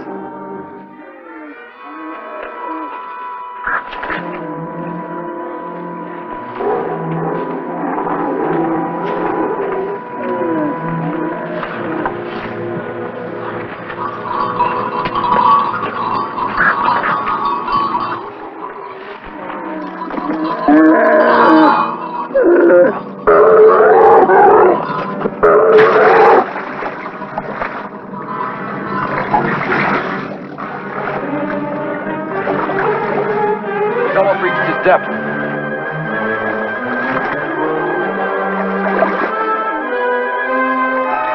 He's swimming!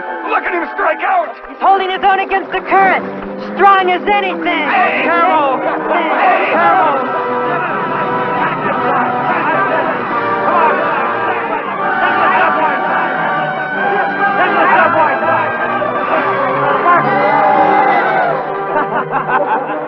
Jolly. String them together, each to the saddle of another.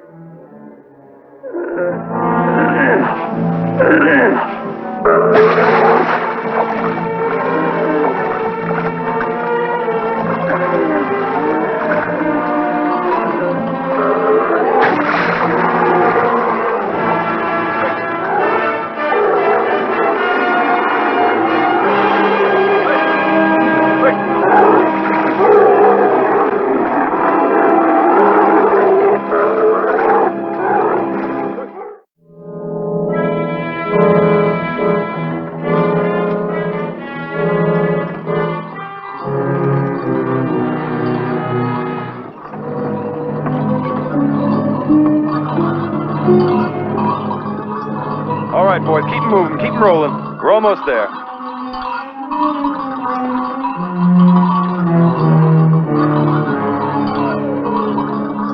Let's go!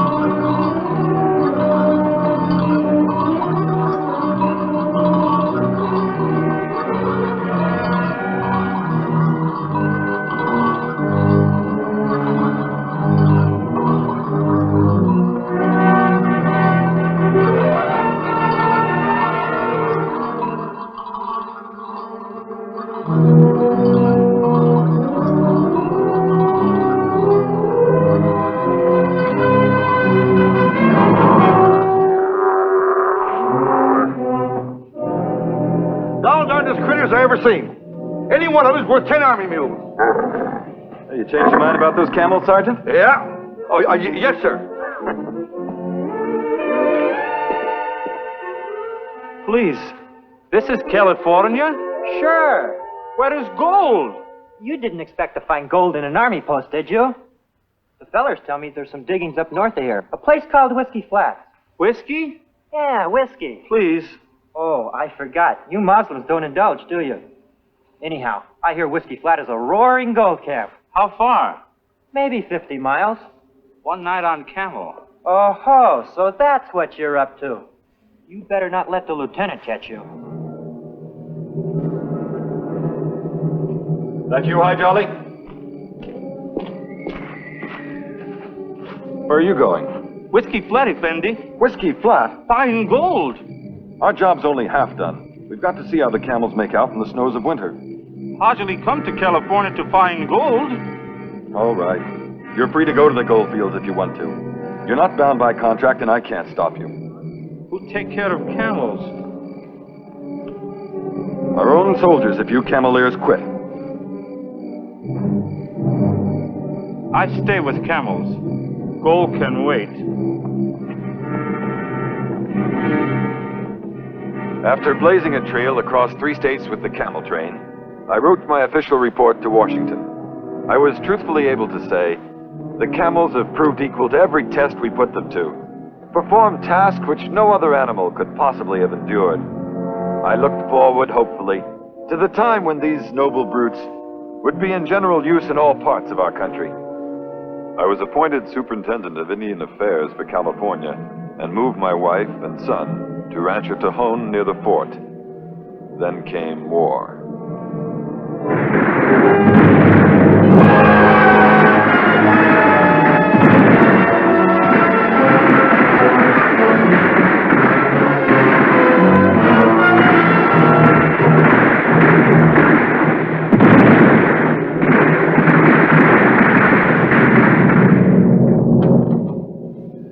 Any mail? Not yet.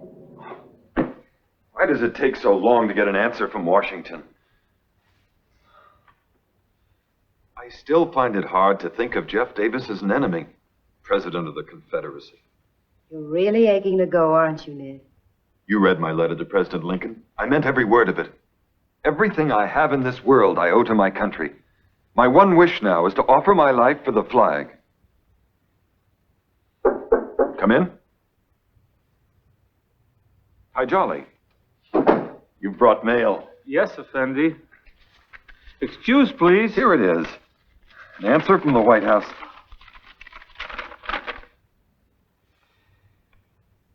The President declines my offer. Ned. He believes I can do more good for our cause right here in California, where the danger of secession is so great. You may be right, Ned. But I've waited so long for active service. But if you can help save California for the Union, you have great influence here. I'll do my best. Effendi, Yes? What is it? actually say goodbye. So you're going to the goldfields at last? No, Effendi. I joined American Army. What? They used me. Carried dispatch cross desert. Wear uniform. You're a very lucky fella, Hi Jolly. Congratulations.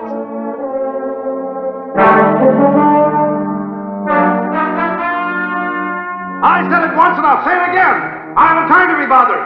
We're fighting a war, not running a zoo. Those camels are a nuisance. I don't care what you do with them. Get rid of them. Sell them. Auction them off. Give them away. Turn them loose. Do anything but get rid of them. Ned, I'm sorry. I never heard of anything so stupid, so short-sighted. And after the way the camels have proved themselves. Well, I know how you feel, dear, but war changes everything. We have thousands of acres of land here. I think nothing of buying 100 head of cattle. Ned? Just a passing thought, Mary. Oh, no, it isn't. You're going to buy those camels yourself. Your mind's all made up. Well, only those at Fort Tahone. How did you guess? Well, I've been married to you for quite a few years, darling. Then you don't mind? I mean, if I give the camels a home here till after the war? Stay here the rest of their lives if you like. Oh, Mary, you make me very happy. And I know somebody else will be very happy, too. Truxton. Oh, boy. Do you really mean I can have a camel of my own to ride, Papa? Well, if you treat him right, son. And if you can stay on him. Come on, boy. MC Come on, Urquhart!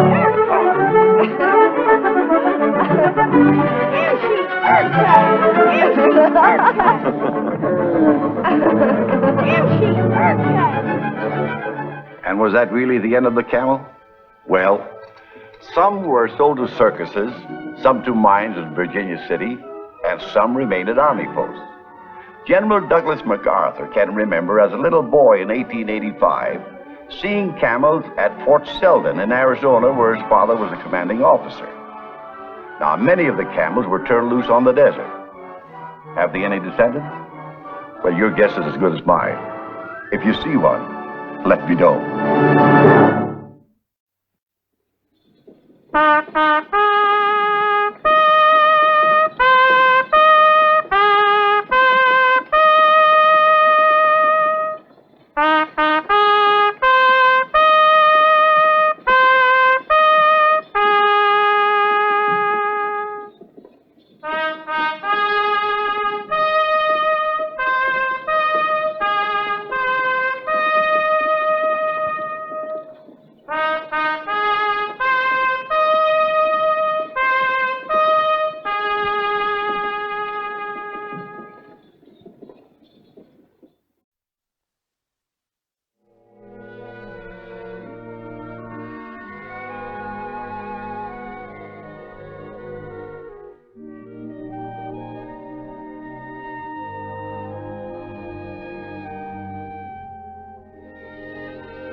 Might you be Mr. Andrew Carter?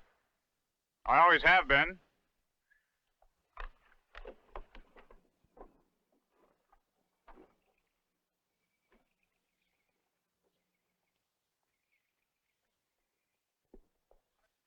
I'm Abe Hughes from Indiana. Farmer by trade, preacher by preference. Our wagon party's going on to Oregon, and the young lady's traveling along with us. Joined her married sister who come across the plains last spring. Now, I brought her on ahead because she's hunting something that she thinks you might have. She might be polite enough to ask before she looks for it in my house. She's mighty strong-minded. When we heard of you our last stop back, nothing to do but she had to hire me to get her to you right away.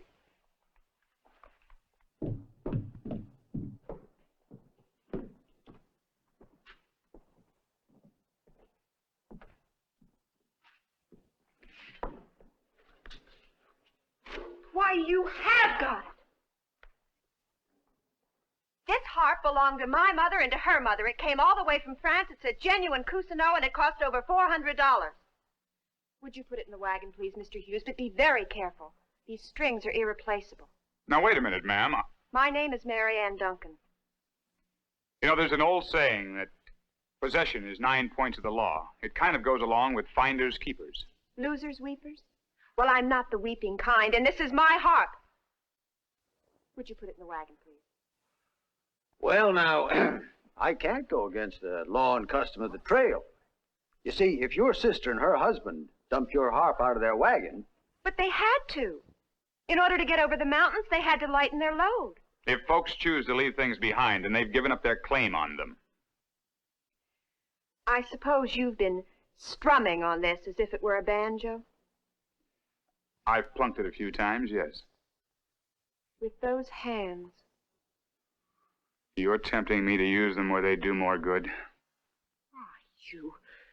You scavenger. Say that again. You're nothing but a scavenger. Reverend, you better get her out of here right now. When I go, my property goes with me. I don't see any of your property around here. Now stop. He's right. Law salvage is the same on land as it is at sea. Now, Miss Duncan, if you was to, Oh, I see.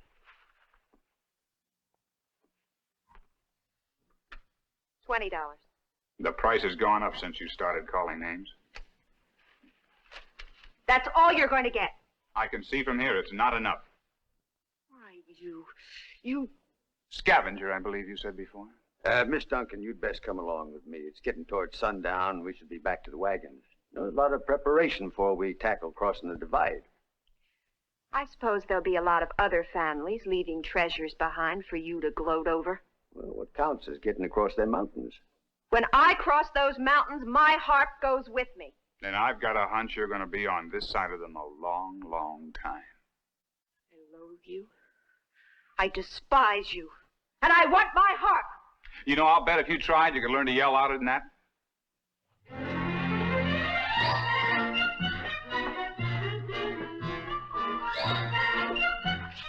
No, she's just a young girl that don't know how to deal with men. Then I'd say it was high time she learned. You don't really want that harp now. The question is, how bad does she want it?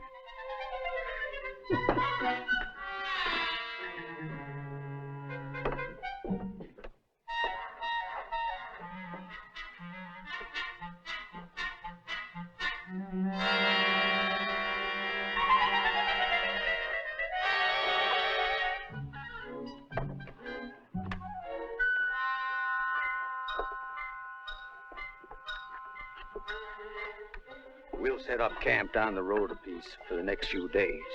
Then there'll be time for him and you to cool off, and maybe you can set up a deal. I figured he'd have a change of heart. Well, Mr. Carter? How bad do you want that harp? As if you didn't know. No, I don't know. But I'm willing to be convinced. I'll make a deal with you, with the Reverend as a witness. How much? No, I didn't mention money. I said I'd make a deal with you. You can earn the harp. How? Well, to start with, by doing my washing for me. There's twice as much around here as I've gotten to. You couldn't be serious. Why not? I'm talking about a woman's work. You're a woman. So you can clean my house for me. And you can milk the cow. And you can do the cooking. And you can learn some things that a woman's supposed to know. Like respect for a man in his house. No. You couldn't handle it. Not you and your high and mighty pride. Now, you want your harp back, but you're not willing to work for it. You and your fancy frills and laces. Go on in and get it. The harp, she can have it. They belong together. Pretty on the outside, nothing on the inside. All right, Scavenger.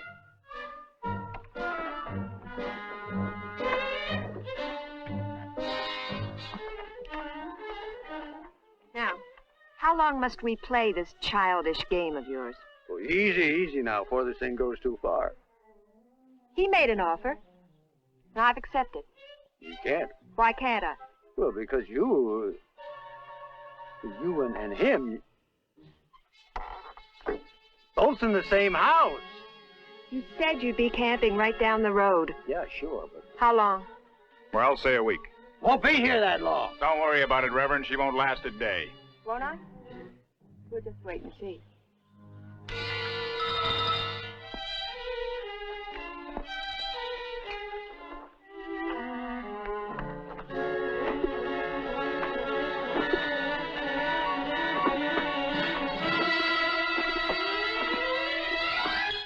I don't approve of this.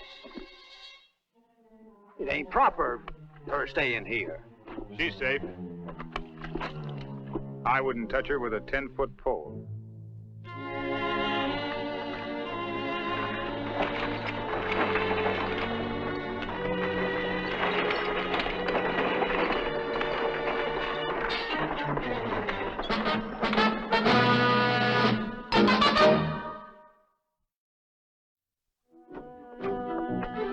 There's no earthly reason why you should sleep outside.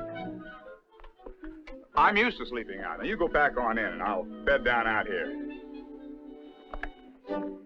You are the stubbornest woman Good night, Mr. Carter. All right. Good night.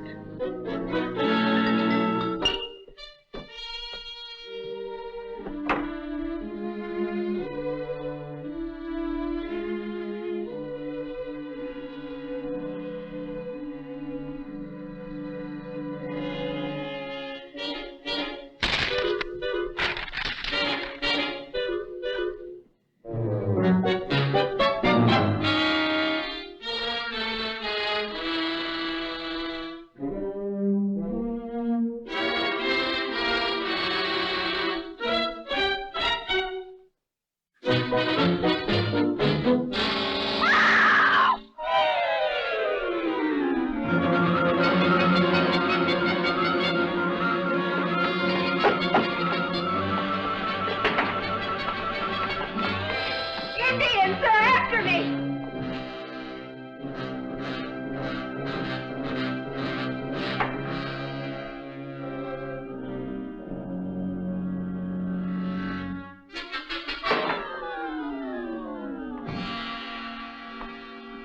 It's all right. You can come out now. You're not being chased. But that savage. Well, he's a very peaceful savage. His name is Chapatulas. He's a friend of mine.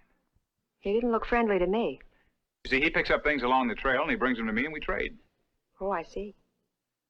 That's right. He's a scavenger just like me.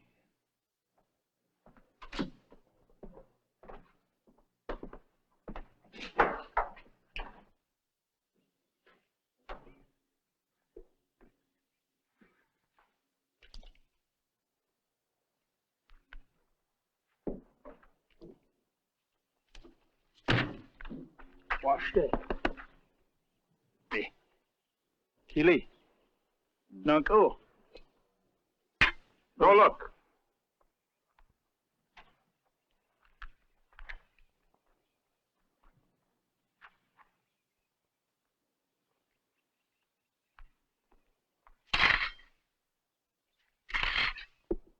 That's heirloom sterling.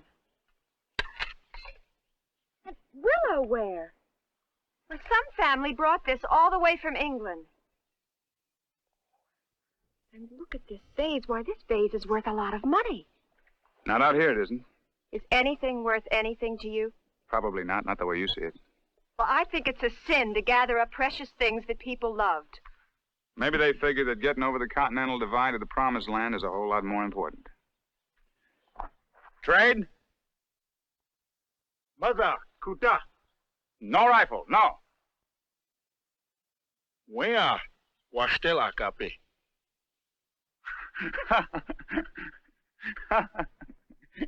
What's so funny? Well, how much do you figure you're worth? What? He wanted to trade this painted vase for you.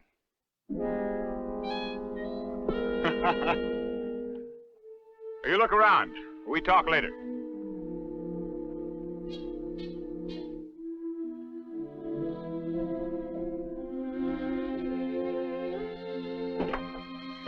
Did you really think I'd trade you to that Indian? I don't know what you might do. Your opinion of me gets lower and lower, doesn't it?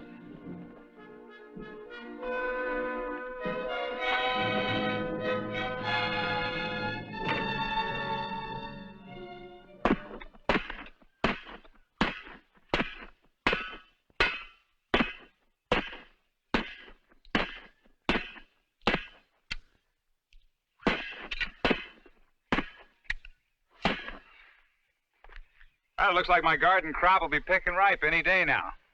It'll be the first crop I grew out of the ground in this part of the country. You talk as if you planted a little of yourself along with it. Well, you might say in a way I did. Will I have to help you pick the vegetables?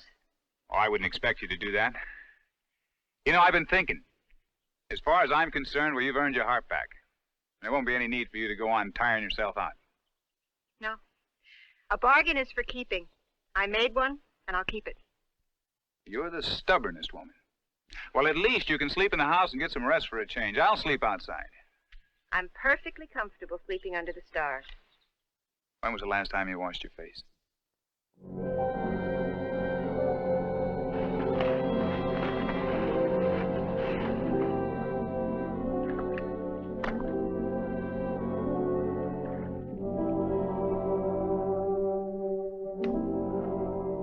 I had sort of a disagreement with Bobcat a couple weeks back. It looks like he won.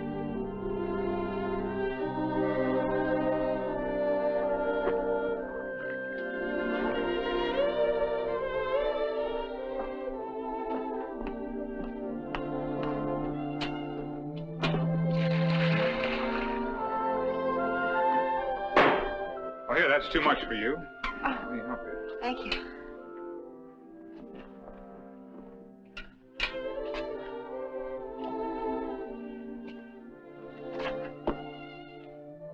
Why, that's a beautiful painting. It must be valuable. Only to me. That was my house before the war. I painted it. You painted it? I used to like to paint. Well, I thought you told me you'd always been a wanderer. My folks wandered. I settled down, but it didn't last long. What happened? The war happened.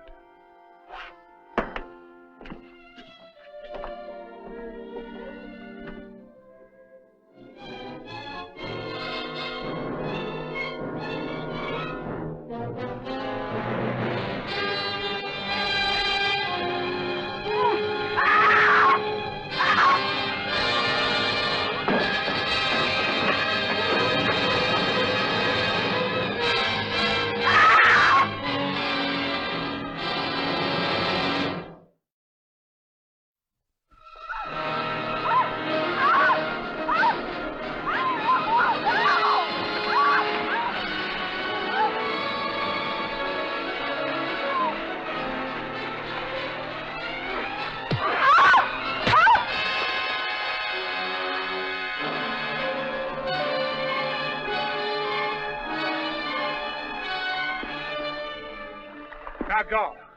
Don't come back. No more trade, no more friend. No more trade? No more friends? Get out before I...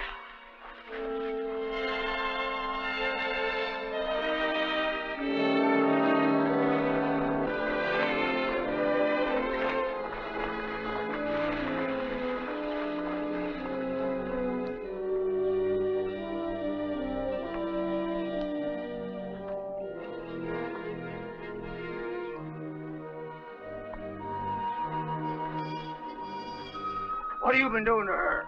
Why, he didn't do anything to me. I heard you scream. I was just driving over here, and I heard this poor young woman yelling for help. It was all a misunderstanding. That's right. And come to think of it, I don't like being accused when I'm not guilty. Ease down. Ease down. Now, the way I figure it, this young lady is my responsibility. Thank you, Mr. Hughes, but I'm perfectly capable of taking care of myself. Maybe so in Boston. But this is the Wild West. I don't notice anything wild. Miss Duncan. Now, if you'll excuse me, I have work to do. Come to think of it, so do I. Hold on. Hold on, you two!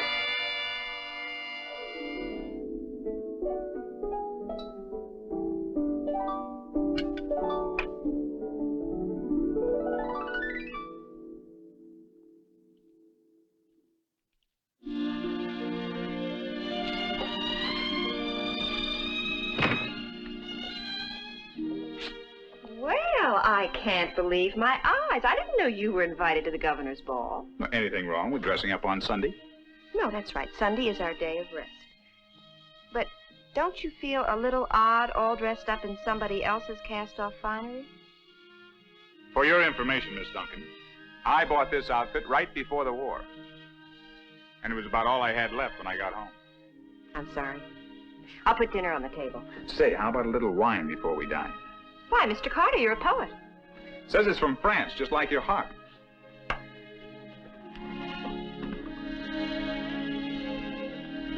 Thank you. You're welcome.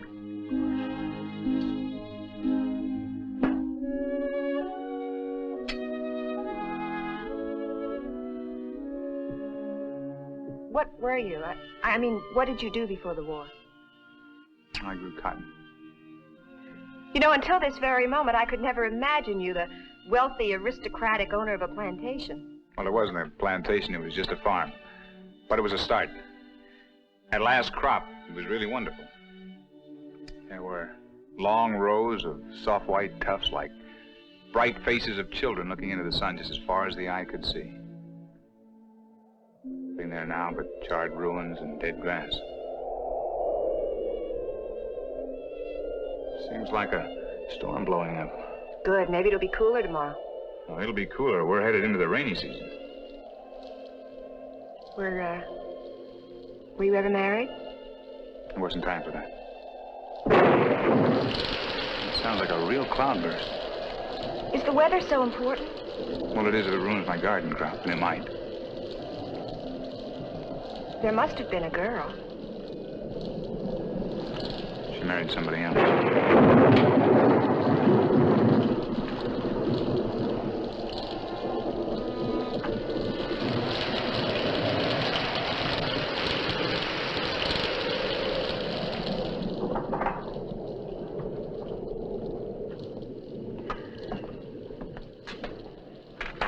It's really coming down. But now, let's talk about you. How is it that you never married and had a house with a husband and children? I was engaged, and he was killed in the war. Then after the war, my sister got married, and I taught school. Then 2 months ago, Mother died, and I came west. I guess we both have a lot to forget.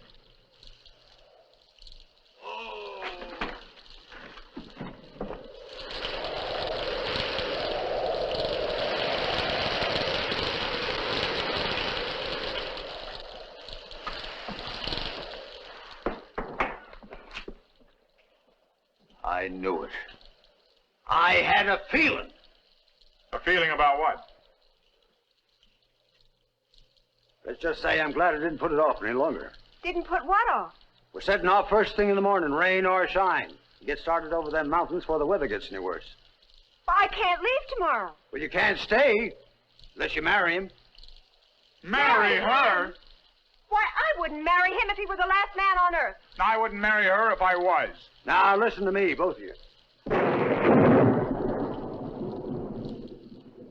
Your garden crop, it'll be ruined. Forget about my garden crop. But it's the first one you ever planted here. Well, you can always plant another.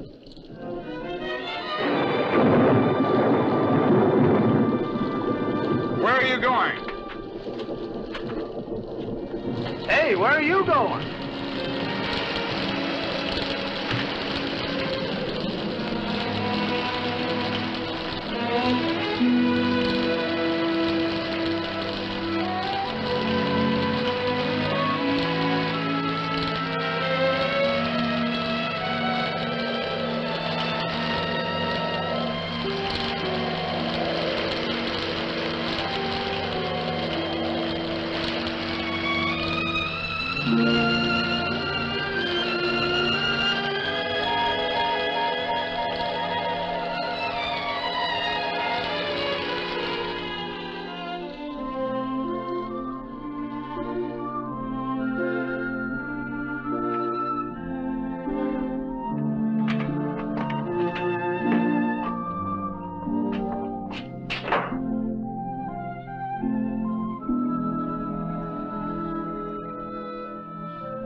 All right, you two.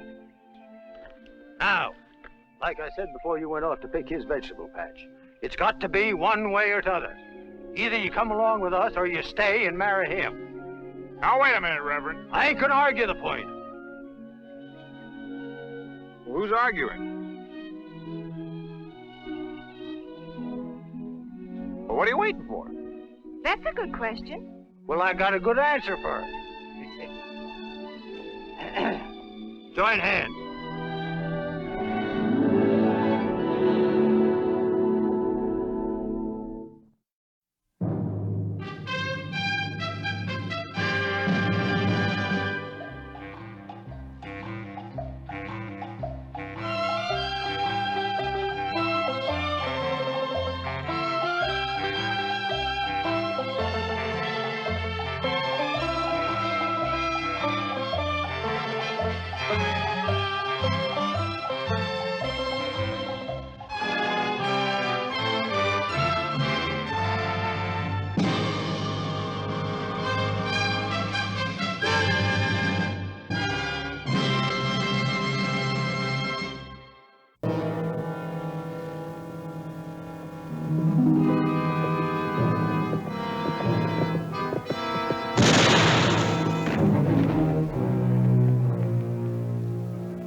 Let's go.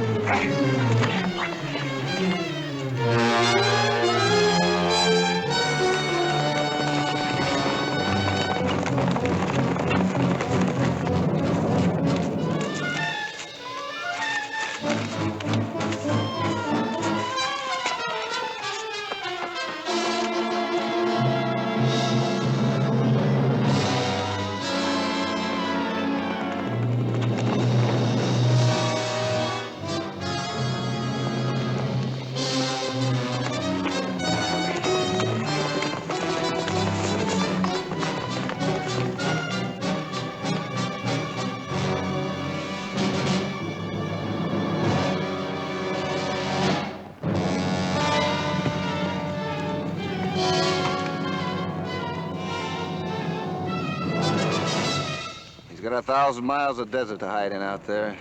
We'll never find him. Go find him.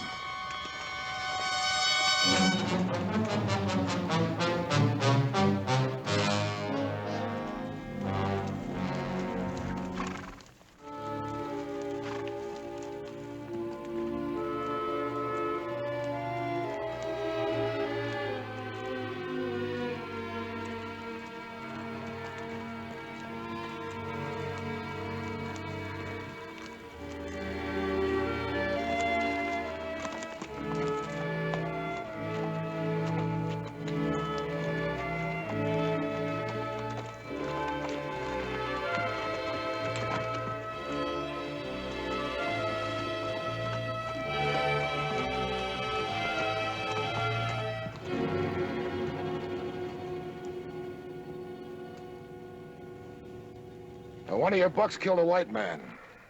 I reckon you know what that means. You've got 2 days, savvy? 2 days. Burgess. Yeah.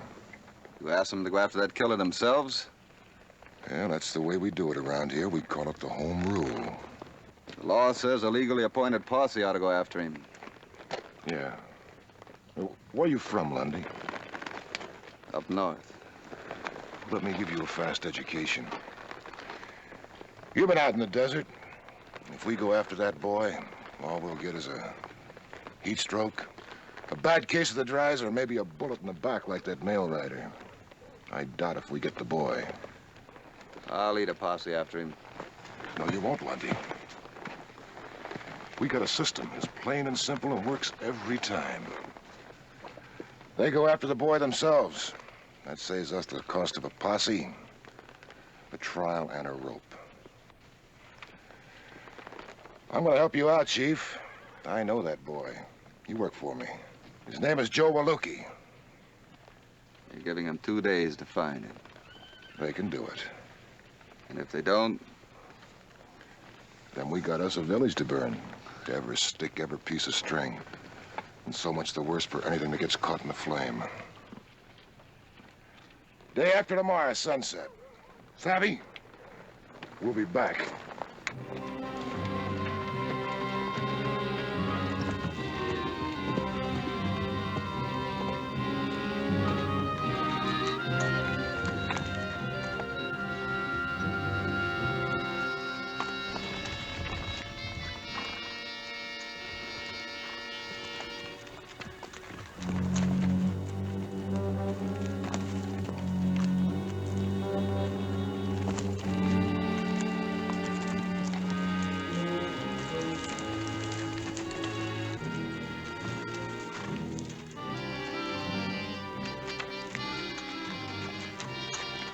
Now, you had yourself quite a time, Lundy.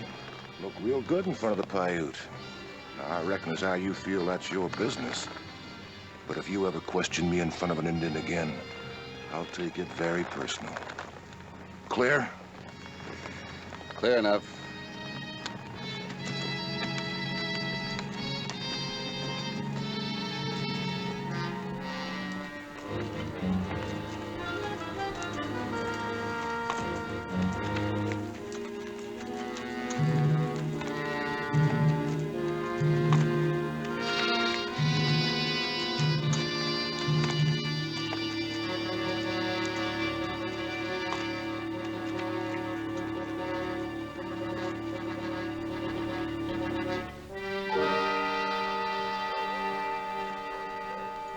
Nick?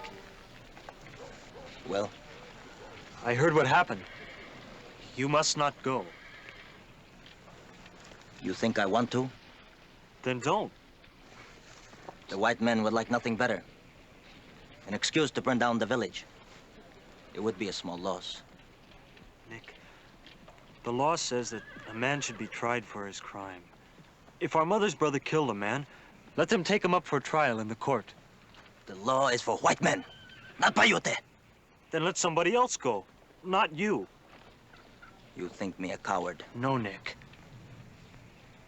In the days of our father and our father's father, when there were no white men in the land, it was in the way it was done. When a life must be taken, it must be taken without stain, without anger, with regret, by a blood relative. It falls on me. Nick, it's the old ways that are slowly killing us off. We hunt in the old way, we kill in the old way, and we die in the old way. We must change if we are to live. Ask the chief to send somebody else. I'm a Paiute, and I will live or die in the Paiute way. Nick. You think I want to kill my mother's brother? For killing a white man? I know how he felt when he saw the white man in his sights. We are like the dirt they ride on. Lower than the pigs that fill their bellies with. For me, I say that the death of a white man should not make a Paiute mourn. But the life of this village is at stake. And I will do what I must do.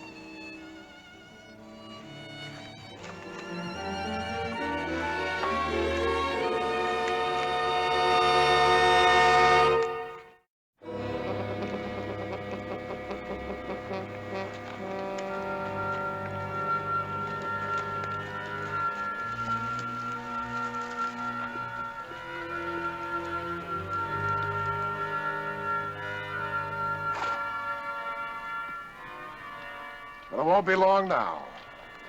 You know this will be a massacre. There ain't none of them tied here.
Nick?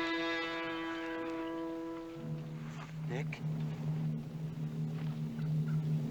You couldn't help it. You had to do it. It comes to this. I'm a white man's butcher.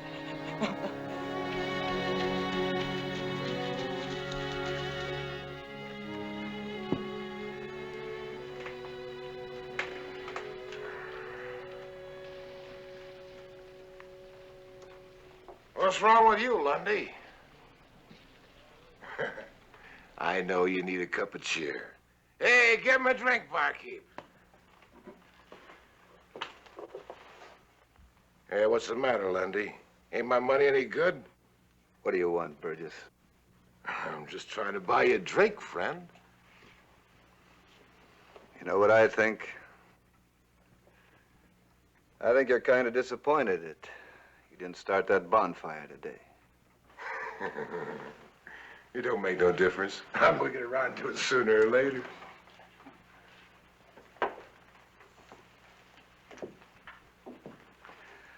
Why, Burgess?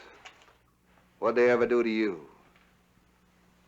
I don't like animals that look like people. They make me feel I come cheap.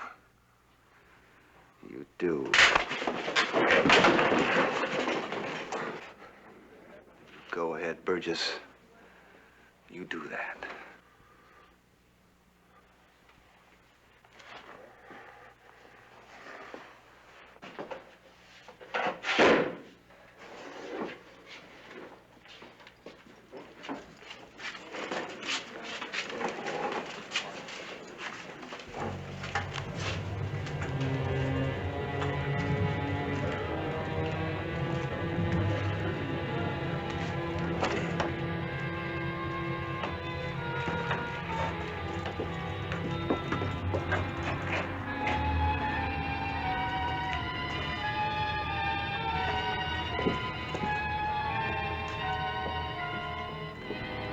What are you doing here?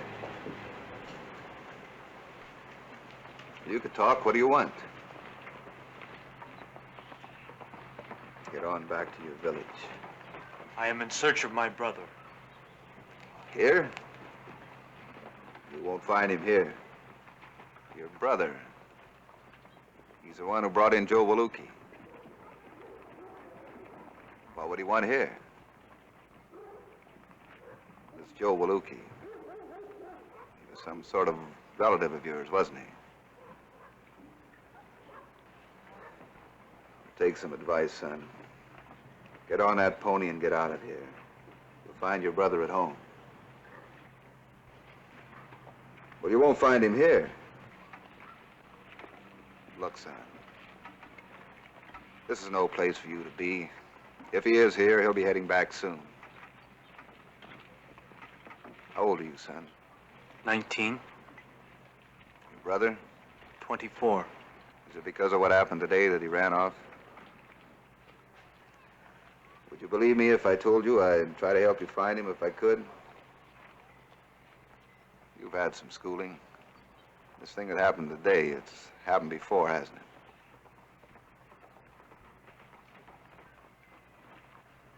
I'm sorry.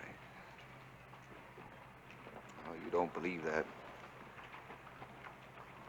But it would be good for you to know that all white men are not that way. And I'm going to do my best to see that it doesn't happen again. Liar. You were there today, in the village with the others. What did you do when the torches were lit? What would you have done if they had burned the village? Because you did not hold a torch, do you think you do not share the guilt for what my brother was made to do? You are as guilty as the rest.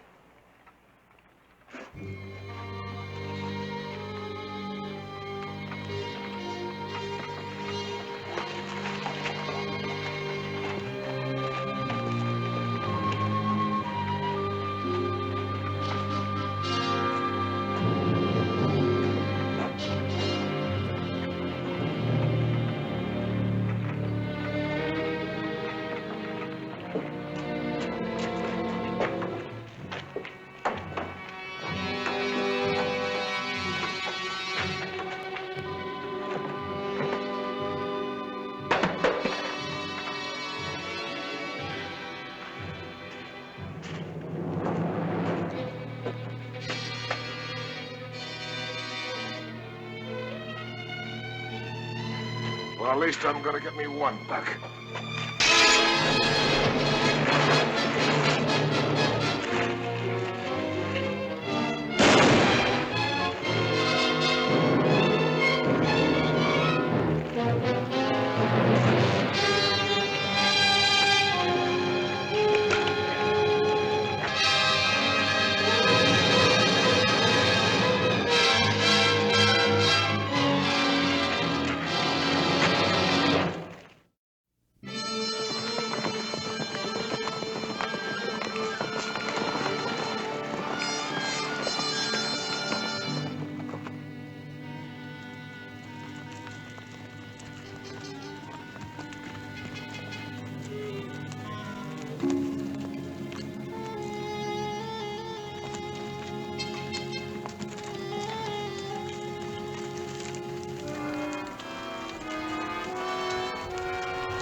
You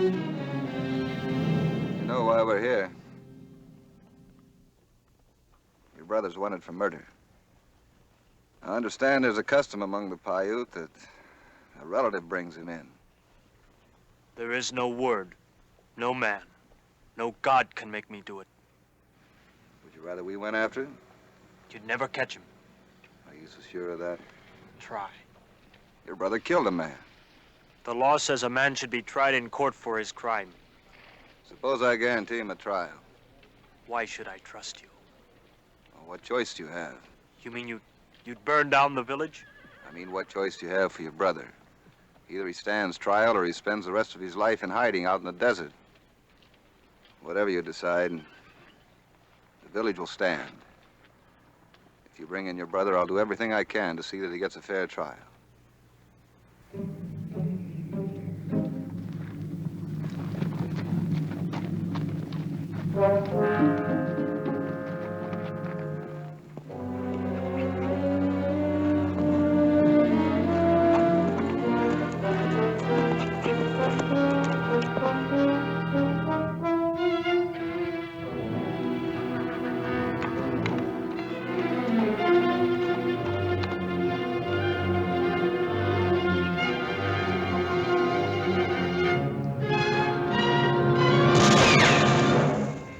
Nick!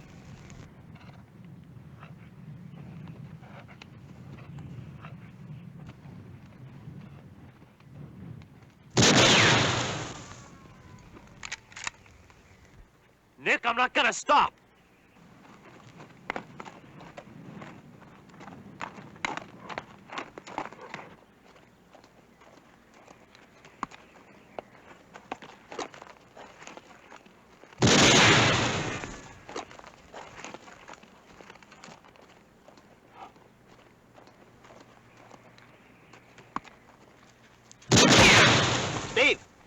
I swear to you by our father.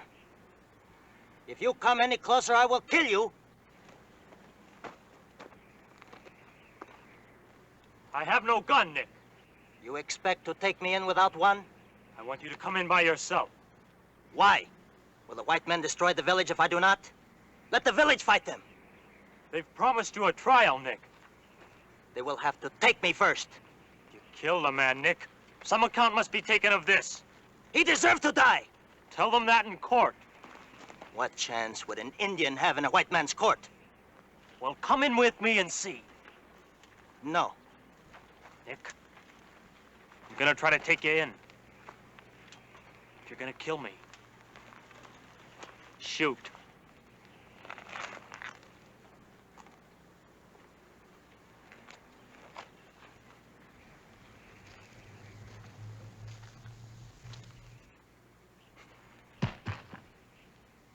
When we were young, you got to feeling big ones. You thought you could take me. I beat you then, and I will beat you now.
Steve.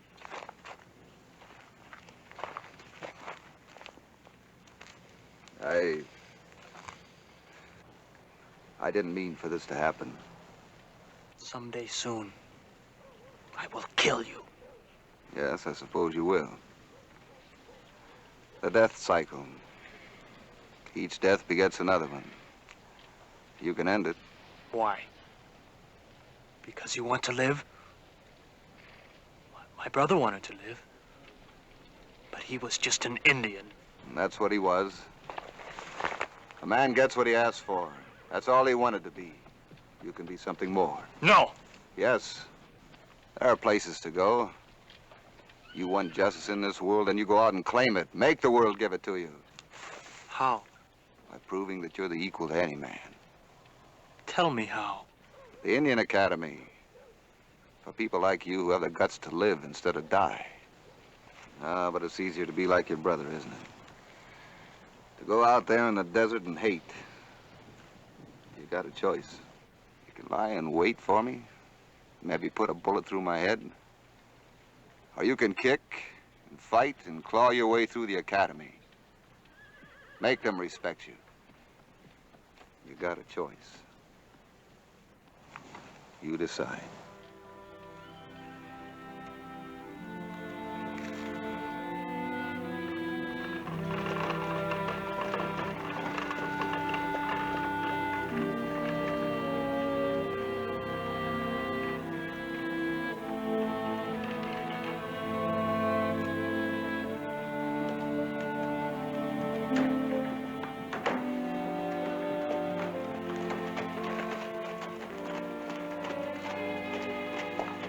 I will go to the white man's school.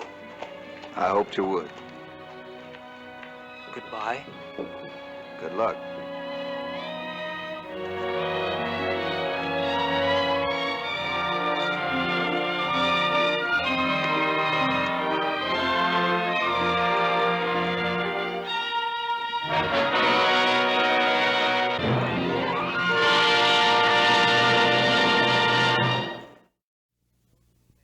And so 2 men from 2 different worlds found a common understanding and brought an end to a barbaric custom. It'd be many years before full understanding would come to be, but it was a step in the right direction. Next week, another true story of the Old West.